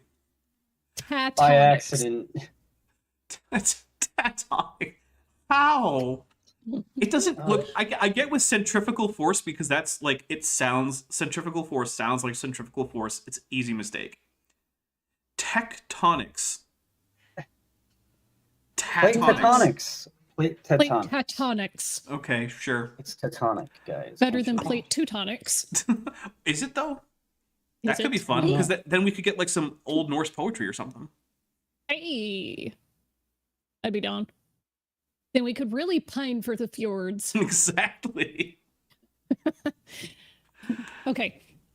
My explanation would be that most of the erosion, the formation of mountain ranges in the Grand Canyon was formed after the flood as the water went down. Then the current of erosion, would be misleading and the Earth would only be 4,000 to 5,000 years old since the flood happened. The rate of erosion is a good evidence for a young Earth. No, That's not an explanation. That's not an explanation. It's just a stupid statement. Yeah, it's a statement. barely an idea. It doesn't explain anything. The current of erosion, he also accidentally ordered. Current rate of erosion. Oh yeah, the current of erosion. My I was wondering goodness. what he meant by that. Do you think that his editor purposefully just didn't fix any of this stuff? She was just like, I'm just gonna go with whatever it is. Like, I don't even care. Yeah, I hope so. They're not getting John paid for Smith it. in the chat says plate tectonic. Ooh, that sounds delicious. It does sound pretty good. Yeah. I'd put some potato on it on my plate. Even Sal's getting in with this like tectonic. Like what? Yeah, tectonic. Tectonics. Tectonics. All right, I think the Ooh. next paragraph might be where we start talking about the redshift again. Oh my god. Okay, and Maybe. so we're off on a Or maybe not. immediate like left turn on another topic. The moon is receding. Ah. As you measure the distance to the moon, it can be seen that every year the moon gets a little bit further away. If you calculate that backward in time, you should be able to calculate approximately when the moon began to leave or was captured in our orbit. What? I Those do are not believe that opposite the moon was things. captured.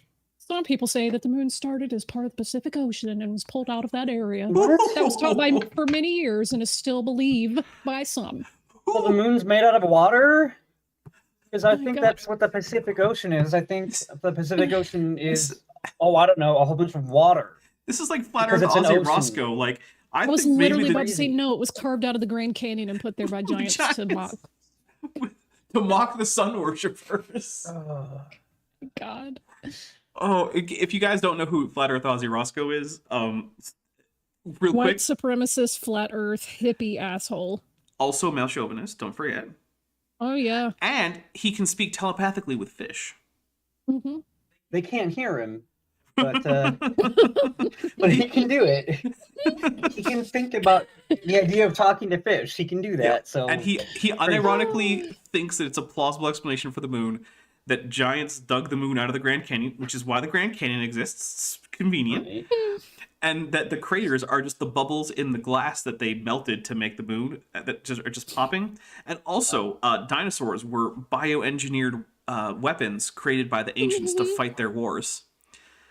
And then they sent one back in Dino time. Riders. Then they sent one back in time, I think, to try to kill Sarah Connor. But that Yeah. there were some issues with. They made a documentary about it. It's really good. It keeps getting more convoluted, though. Yeah, there's two that are really good. Two documentaries. So Novaverse says, Captain, we have a disturbance of tectonics in the wart core. That's amazing. Okay. Chat is so great. Yeah, they're on I know, fire right? today. It's because we've all just progressively gone more insane Oh yeah, like as this dissertation has gone on. We just descended into madness. every week I've We've done given this, up. like the entire rest of my Saturday is just done. My brain is, I have to turn it off. Yeah. I can't do anything Yeah. else. I have to go take a very, very long nap after Yeah. these. So, I'm okay. gonna go cry in the corner for 45 minutes, and then I should be good. There you go. Okay. The rate that the moon is receding, traveling away from the Earth, indicates a very Yeah. young age for the Earth.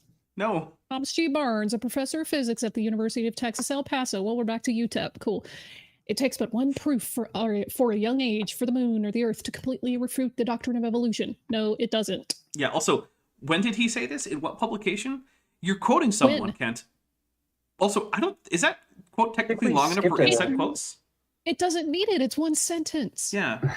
So you don't need to inset the quote. And also, you need to cite the quote. Yet again, citations. I Where think are we they? may have missed a sentence.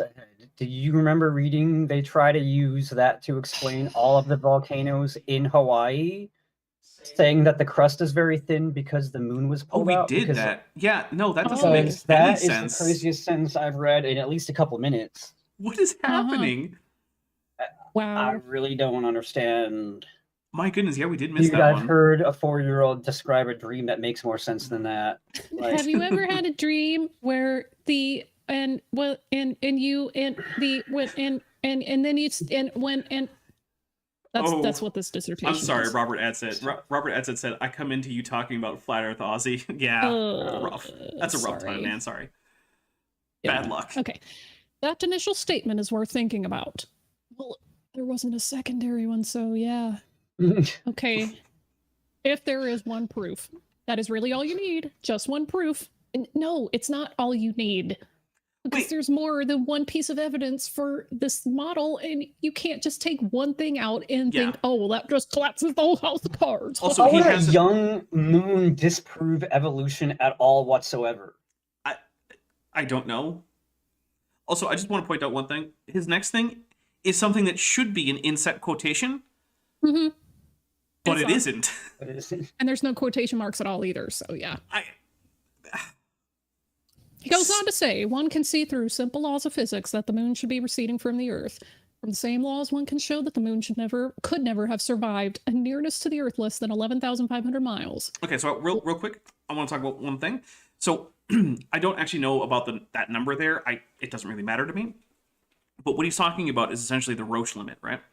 So at a certain point, tidal forces will overcome the binding energy of a gravitationally bound object. So the moon is held together primarily by gravity. So if you could pull harder on it in one direction and the other than its own gravity pulls on it, the moon would break apart because it's not like a single solid bar of iron, right?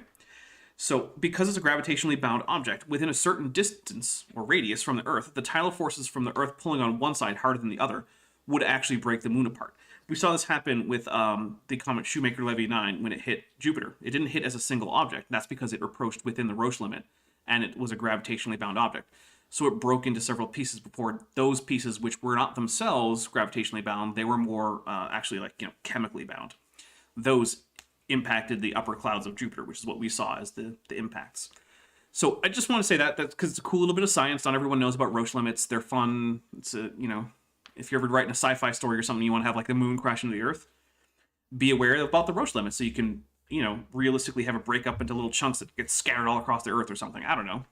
There's a Hollywood movie coming about the Earth getting crashed into by the moon. It doesn't make any sense because they didn't do the Roche limit thing. It's not the only reason. Hollywood movie didn't do the research? Yeah, that's not the only reason it doesn't make sense, but it's one of the reasons it doesn't make sense. Yeah.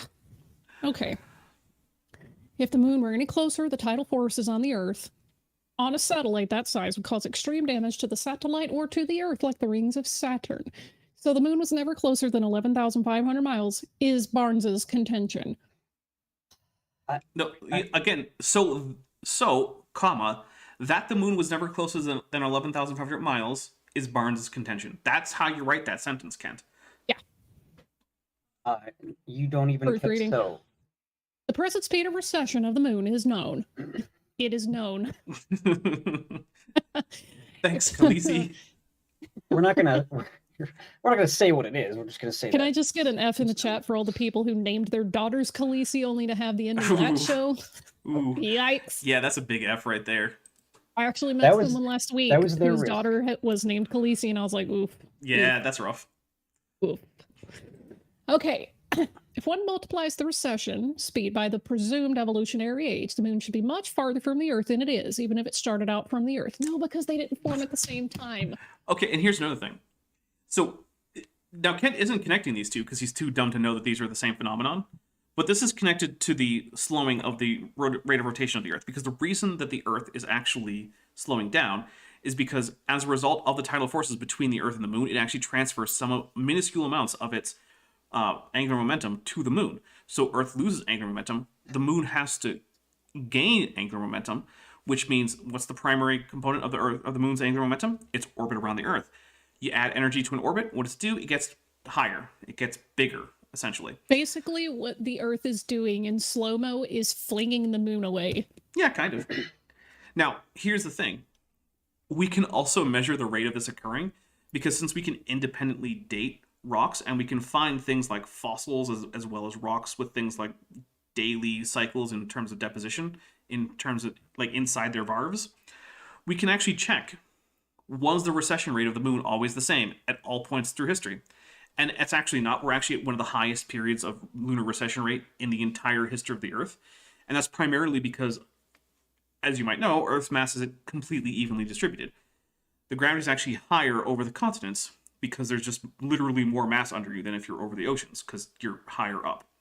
So the fact that the continents are currently spread sort of like one group on one side and the other group on the other, that actually is causing a higher rate of momentum transfer between the Earth and the moon than in the past when we had things like Rodinia or Pangaea or the other supercontinents. So currently, we're basically at the optimum time for lunar recession. Throughout most of Earth's history. You're saying it's not a linear... Weird, right? Yeah, you can't just extrapolate it back linearly. So when Kent says, oh, it couldn't be receding this fast for this long, yeah, he's right. And we know it wasn't. So... And it's also weird to think that evolution began the moment that the moon was formed. Yeah, he has a if they weird had thing there. anything to do with one another. Literally, I cannot think of any astronomical models that put the formation of the moon at the same time as the formation of the Earth. There's not a whole Yeah. lot of evolution that has occurred on the moon, like Mm, biological evolution. Not that I'm aware I'm of. sure Well, there's been you know- some inside the intestines of Okay, astronauts that's- or whatever. This, that's- but this next sentence what we're is going to be incredible. There's as yet no tentable alternative explanation that would yield an evolutionary Pronounced age of 4 billion tentable. years of the moon. wait, you can't put a tent over any of the alternative explanations? Tentable. Oh my goodness. Well, of course, no, evolution. Oh my God. Again, evolution and astronomy, those are two different fields. Mm-hmm. And no one thinks that the moon is 4 billion years old. Like, bruh. Yeah. Okay, I'm just gonna move on. Here is as simple solution as science can provide. Okay, here is as simple a solution as science can provide. I think is what he meant to say, but whatever. Can provide that the moon is not as old as scientists claim. This is a very serious problem. Many Ooh. physicists that believe in evolution understand the problem. No, they don't. For instance, wait, Dr. wait. Lewis Slitter, professor of geophysicist at Massachusetts Institute for Technology. You Oh could my just say goodness. MIT. Everyone knows what MIT is. But it's physics. But professor of geophysicist. Physics, Kent. Physicist. Oh my goodness. How does... Okay, this is a real question. How does anyone think that other people are supposed to take seriously the idea that he has a PhD with this as his dissertation? How is that a possible thought that someone could have? Like, stew on that later, everyone, including chat. Mm-hmm. I don't Yeah. know. Also, let me get rid of this bot in the chat. Oh, we had a chat bot, huh? Yeah. Yeah, those happen. Oh, yep. Bye, No. robot. Thank you, Vishanti. Okay. At MIT, because everyone knows what Massachusetts Institute of Technology is, said the timescale of the Earth-Moon problem still present a major problem. I don't think that he said it that way if he did. Yeah. Yeah, also, again, But there's a quote. this is where you have a citation, buddy. And what was the context? Yeah, well, that's why you have the citation, so we can go check the context. I just... Right? But well, instead, it doesn't present a major problem for me. He understands that the Earth-Moon system is a serious problem. The moon is receding and does not indicate a great age for the Earth. The age of the whole solar system is a real problem to the evolutionist. Lord Kelvin used the changing spin rate of the Earth, and with his mathematics proved that because of the changing spin, the Earth could not be billions of years old. Holy crap. He said that the no. Earth had to be down in the range of thousands of years. Oh my goodness. Okay, so holy crap. Lord Kelvin famously tried to calculate the age of the Earth using, the laws of thermodynamics that he discovered. The thing he's famous for, the only reason anyone knows he existed, the reason there's a temperature scale called Kelvin. Ever Kelvin. heard of it? Yeah. Ever heard of it? Oh yeah, He- name 3 of his songs. And the thing is, he did this, one, before the slowing of the Earth's rate of rotation was known about, but also, more importantly, before radioactive decay was discovered. And so he used estimates of the internal temperature of the Earth, assuming that the Earth started out molten, since it seems to be cooling now because the inside is cool and the outside is cool and the inside is hot. And so he used thermodynamic calculations to say that the Earth was probably a few tens of thousands of years old. And then later on, when he found out that radioactive decay was a thing, he revised it to say, well, it had to be at least a few 100,000 years old, but he couldn't give an upper age limit to it because at that point, he realized that with an ongoing source of new heat, thermodynamics could not answer this question on their own. He did not base anything on the recession of the moon or the change of the rate of spin of the Earth. Because remember, this is on the order of like a few centimeters a year for the recession of the moon, which no one could measure at that time. The only reason we can measure it now is because people left reflectors on the moon during the Apollo missions, and we can shoot lasers off of them and get very precise measurements of how long it takes for the laser signal to bounce back. That's for the moon. And as far as the Earth's rotation, we can only measure that because we have high precision clocks in orbit on satellites. And again, this is yet 1.8 another thing that milliseconds I a have century. I have to keep bringing this up to people that even friends of mine that were skeptical about the moon landing, oh, you don't think there's anything to that? And I'm like, look, we literally put mirrors on the moon Yes. so we can shoot big old lasers at them. Yeah. and measure the distance. That is the only active scientific experiment that is still going to this day. And I'll tell you what, if you don't think that happened, I want you to go to Science Side Up, the channel Science Side Up, and talk to Maddie, and ask her, hey, when you were shooting lasers at the moon and having them bounce back, how did that happen? What was were going you on actually there? doing? Were you actually How much pointing were them? you paid to cover up what you were Right. doing? Go talk to her, because she's done that experiment. Or at least she claims to. Maybe she's on the payroll of Big Astronomy. Big telescope. astronomy. Big telescope's Big paying her. laser. All right, I'm going to take over for a little bit, because we've... I just want to real quick say, earlier in this paragraph it says, here is as simple a solution as science can provide. Is it the one easy trick doctors don't want me to know? Like, you just said, here's a solution, and then you presented zero solutions at all. I will say this, though. I insist on reading the next paragraph, because there's something in there that I that's can fair. debunk. Okay. There are many Christians who try to pacify the evolutionists. They came up with several different alternatives. One was the day-age theory. This said that the days mentioned in Genesis are really periods of time or evolutionary ages. This is where many of the modern translations of the Bible go bad, because they changed slight little phrases in Genesis 1. Get out different translations and compare how they treat Genesis 1. The King James Version says it was the first day.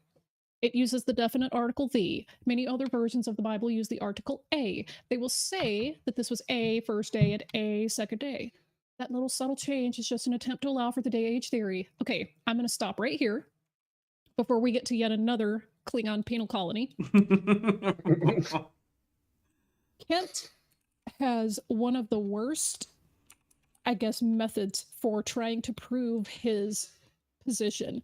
If you're studying a text, you go back to the language that text was written in.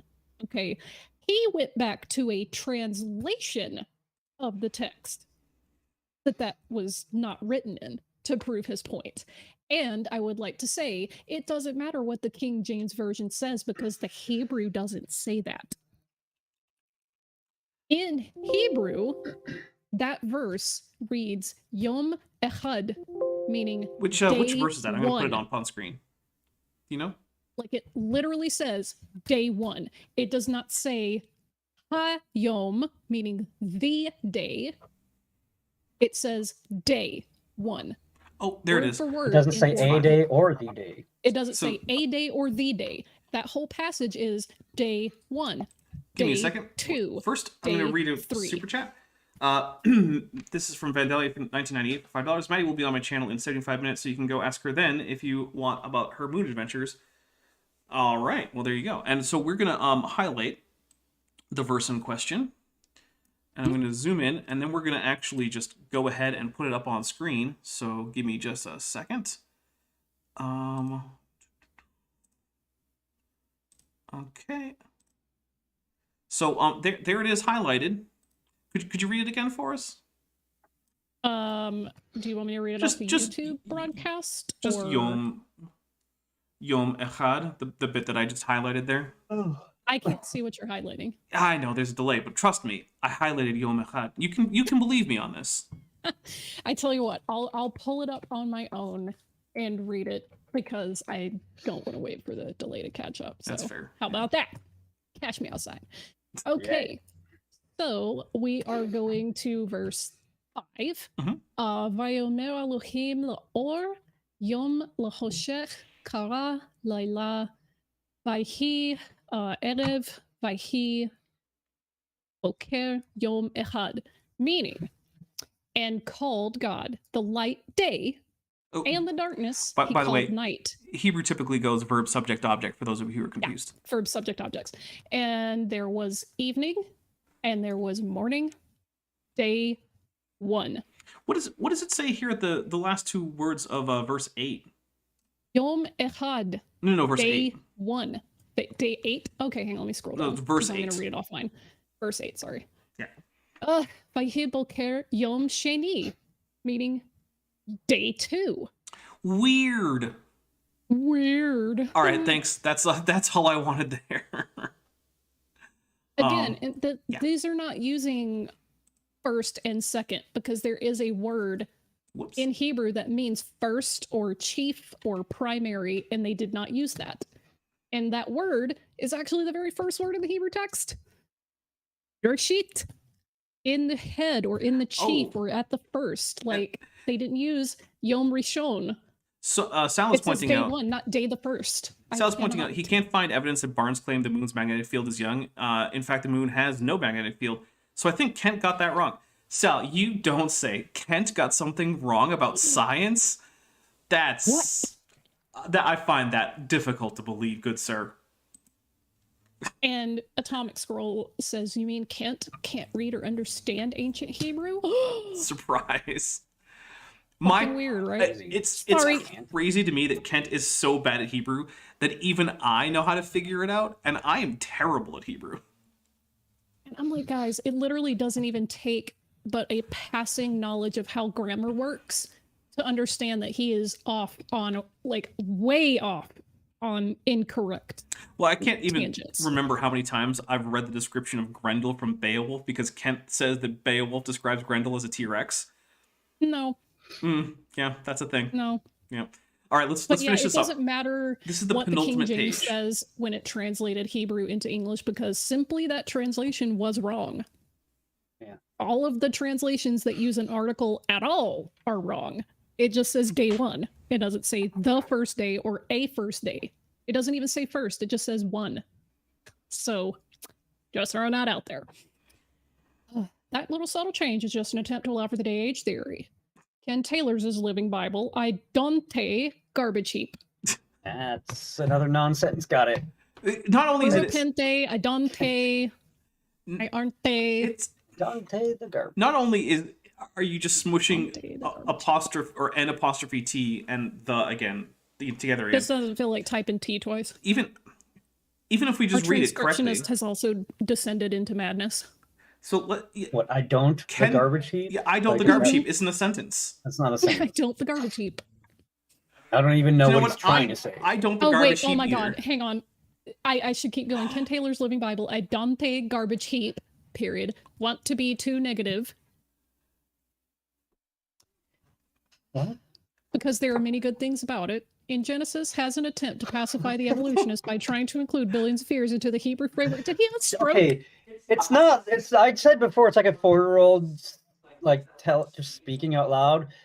Yeah, it's like you just said. It's like a 4-year-old who had either a stroke or like his other personality kicked in for a second and a half and just talking about a different sentence altogether. I think Also, I don't will want to be address too this. negative because there's good things about it, but just put in he garbage heap in there somewhere.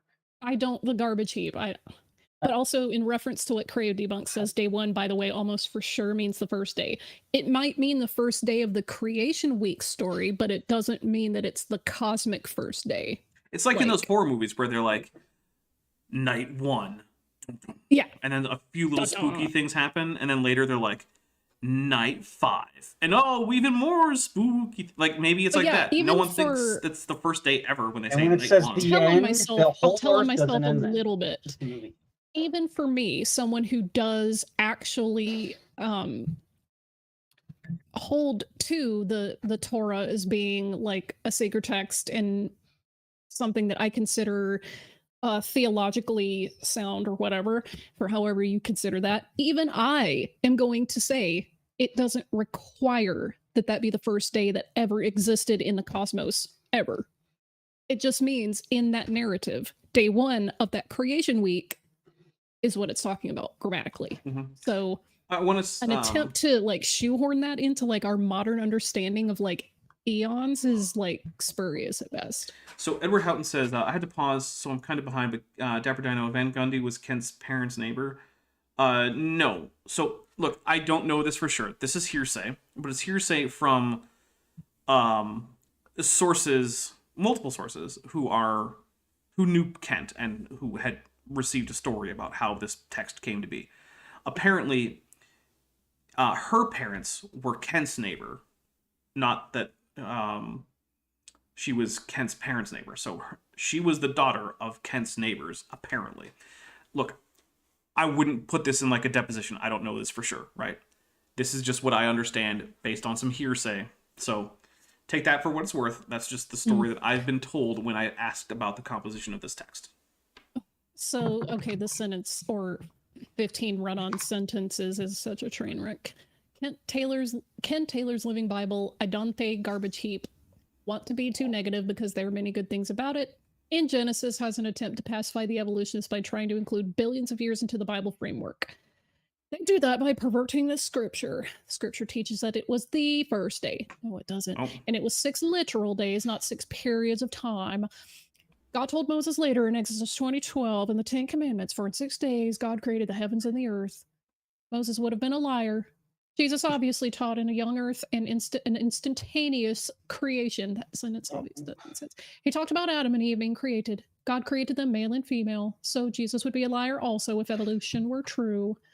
There's too many things wrong with that sentence for me to go and debunk them all. So I want to know when we're getting to Redshift, and now that we're on the last page, we better get all however many chapters are left. this is yeah. I'll be mad. So I want to Oh say my God. real quick. Silver Harlow said, "Am I correct in my memory that the KJV is a translation of the Latin translation of the Hebrew?"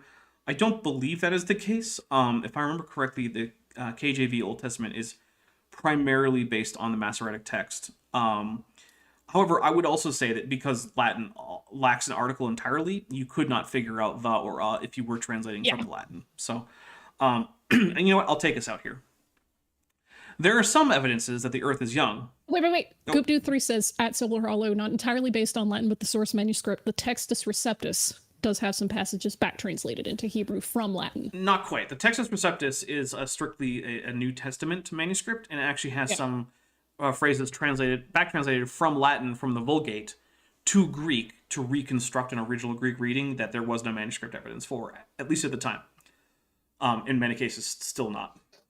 So, yeah, look, the whole textual history of the KJV and how it came out to be, and the Textus Receptus and what was being used as the Old Testament standard at the time, it's very complicated. If people really, really want it, I guess I could do a video going into some of that stuff. It would definitely be very different from a normal content, but I mean, it's possible. Anyway, there are some evidences that the Earth is young. Most cultures that are found in the world tell of a worldwide flood in the last 5,000 to 6,000 years. I mean, some of them do, not all of them. The population of the Earth today doubles regularly. I mean, no, it doubles irregularly, but okay.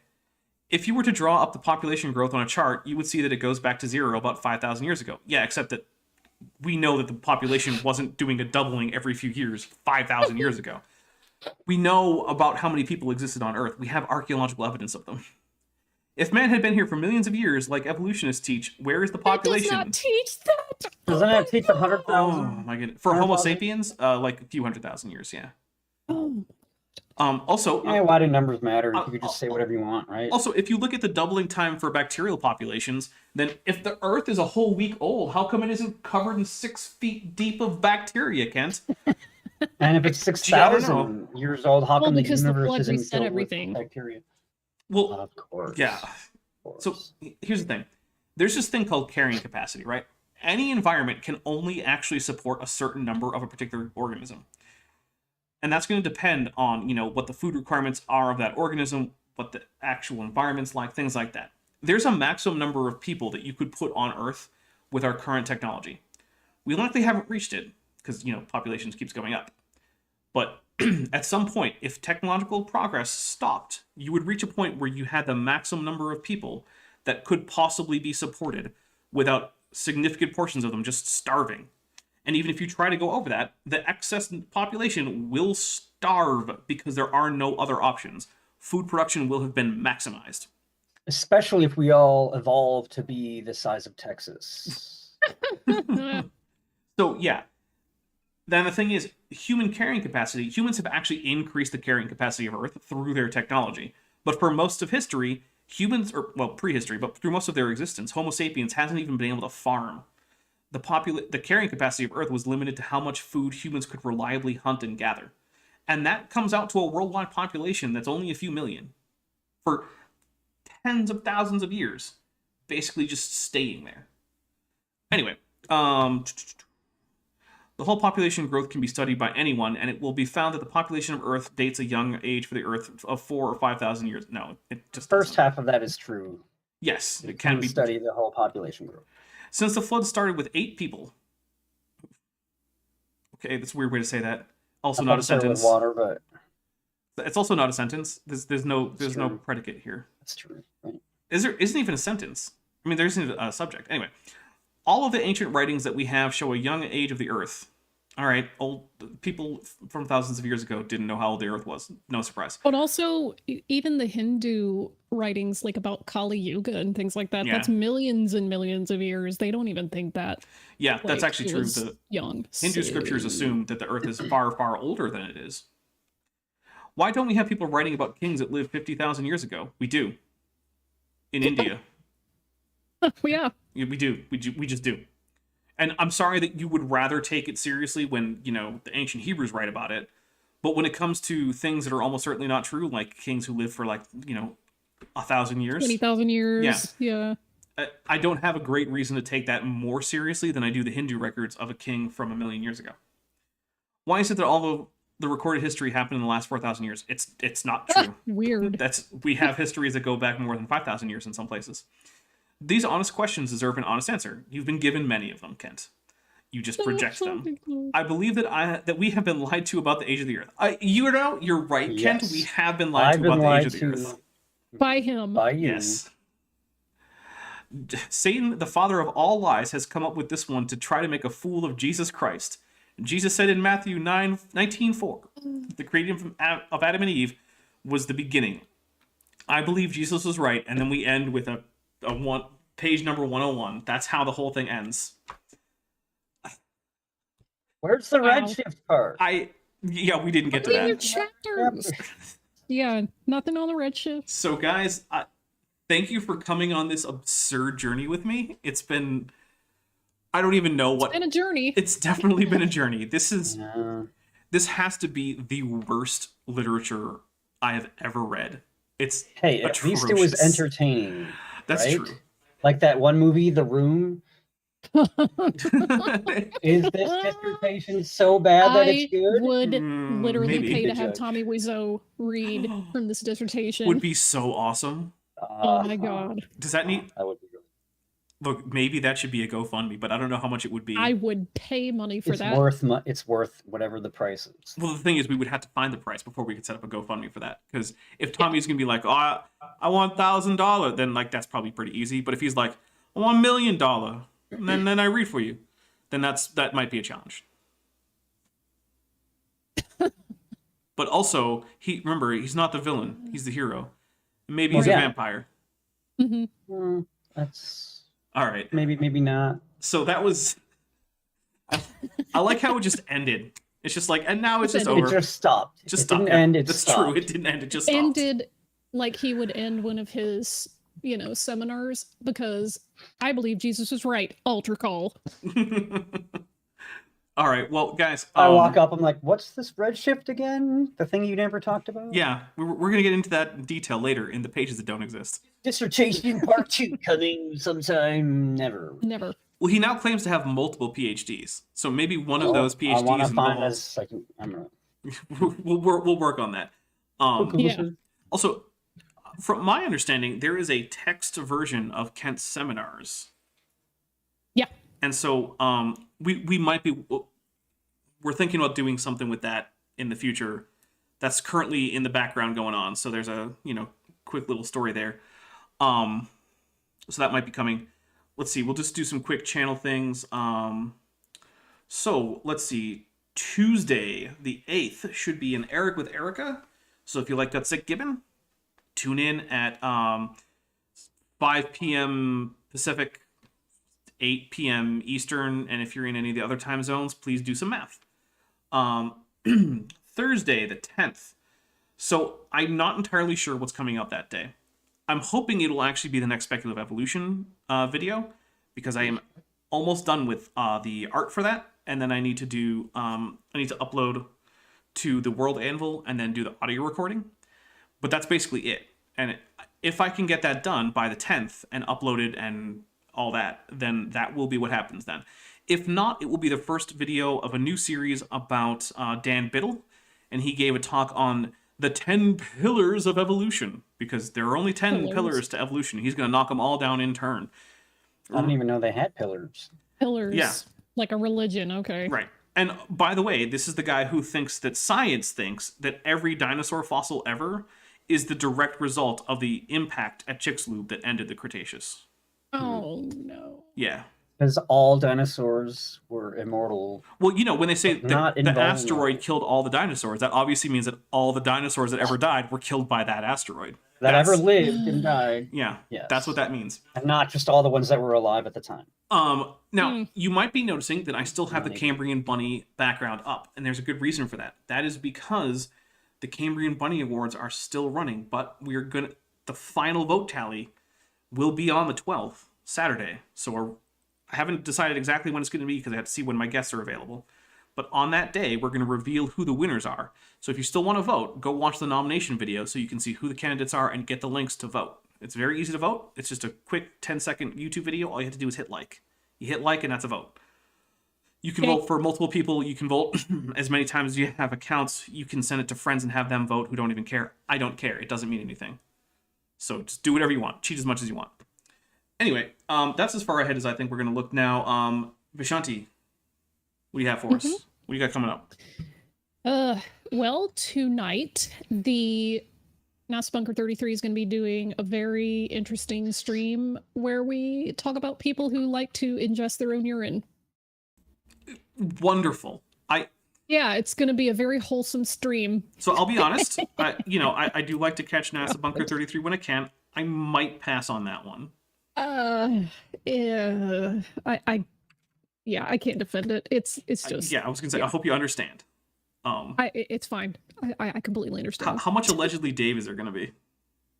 Too much. Yeah, that's what I thought. Okay. For those of you who don't know, allegedly Dave is a guy who thinks his urine has magical healing powers.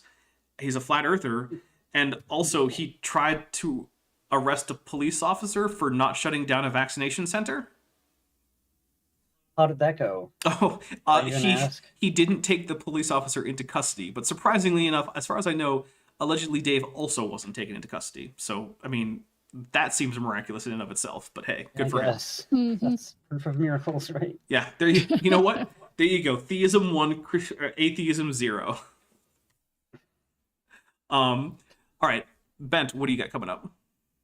I'm gonna plug what's already been pinned. I'm gonna plug a link to Sal's channel to that particular video. Yes. You were on. I'm gonna relink it.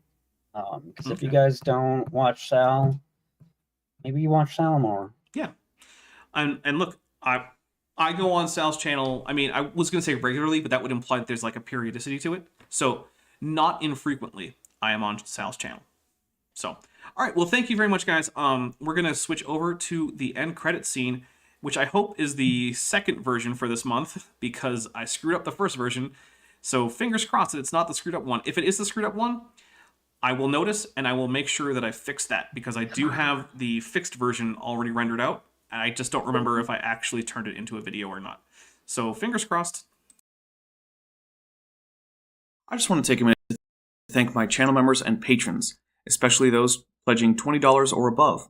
Bob Knob, Bent Hovind, David5252, Ian Chen, John Ackerman, Chris Love, Landon Noel, Lingway, Sphincter of Doom, The Venerable Veed, and Patrick Dennis. The people whose names you see on screen right now are a big part of keeping the lights on here at Casa Dino, and without them, this channel really wouldn't exist in the form that it does now.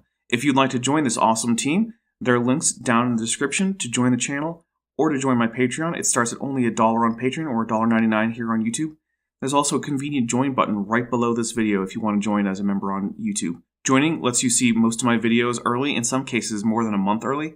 Also, you can join an exclusive member and patron-only Discord server, which has a pretty direct line to me. And as you go up in tier, you get more and more benefits, including getting your name on this list. If a monthly subscription isn't really for you, but you still like to help out the channel, there's a merch store linked in the description. It has t-shirts, it has baby onesies, it has mugs, it has blankets, anything you want, Dapper Dino branded. And if none of that seems right for you, please just like and share my videos and subscribe to the channel. That helps immensely. Thank you very much.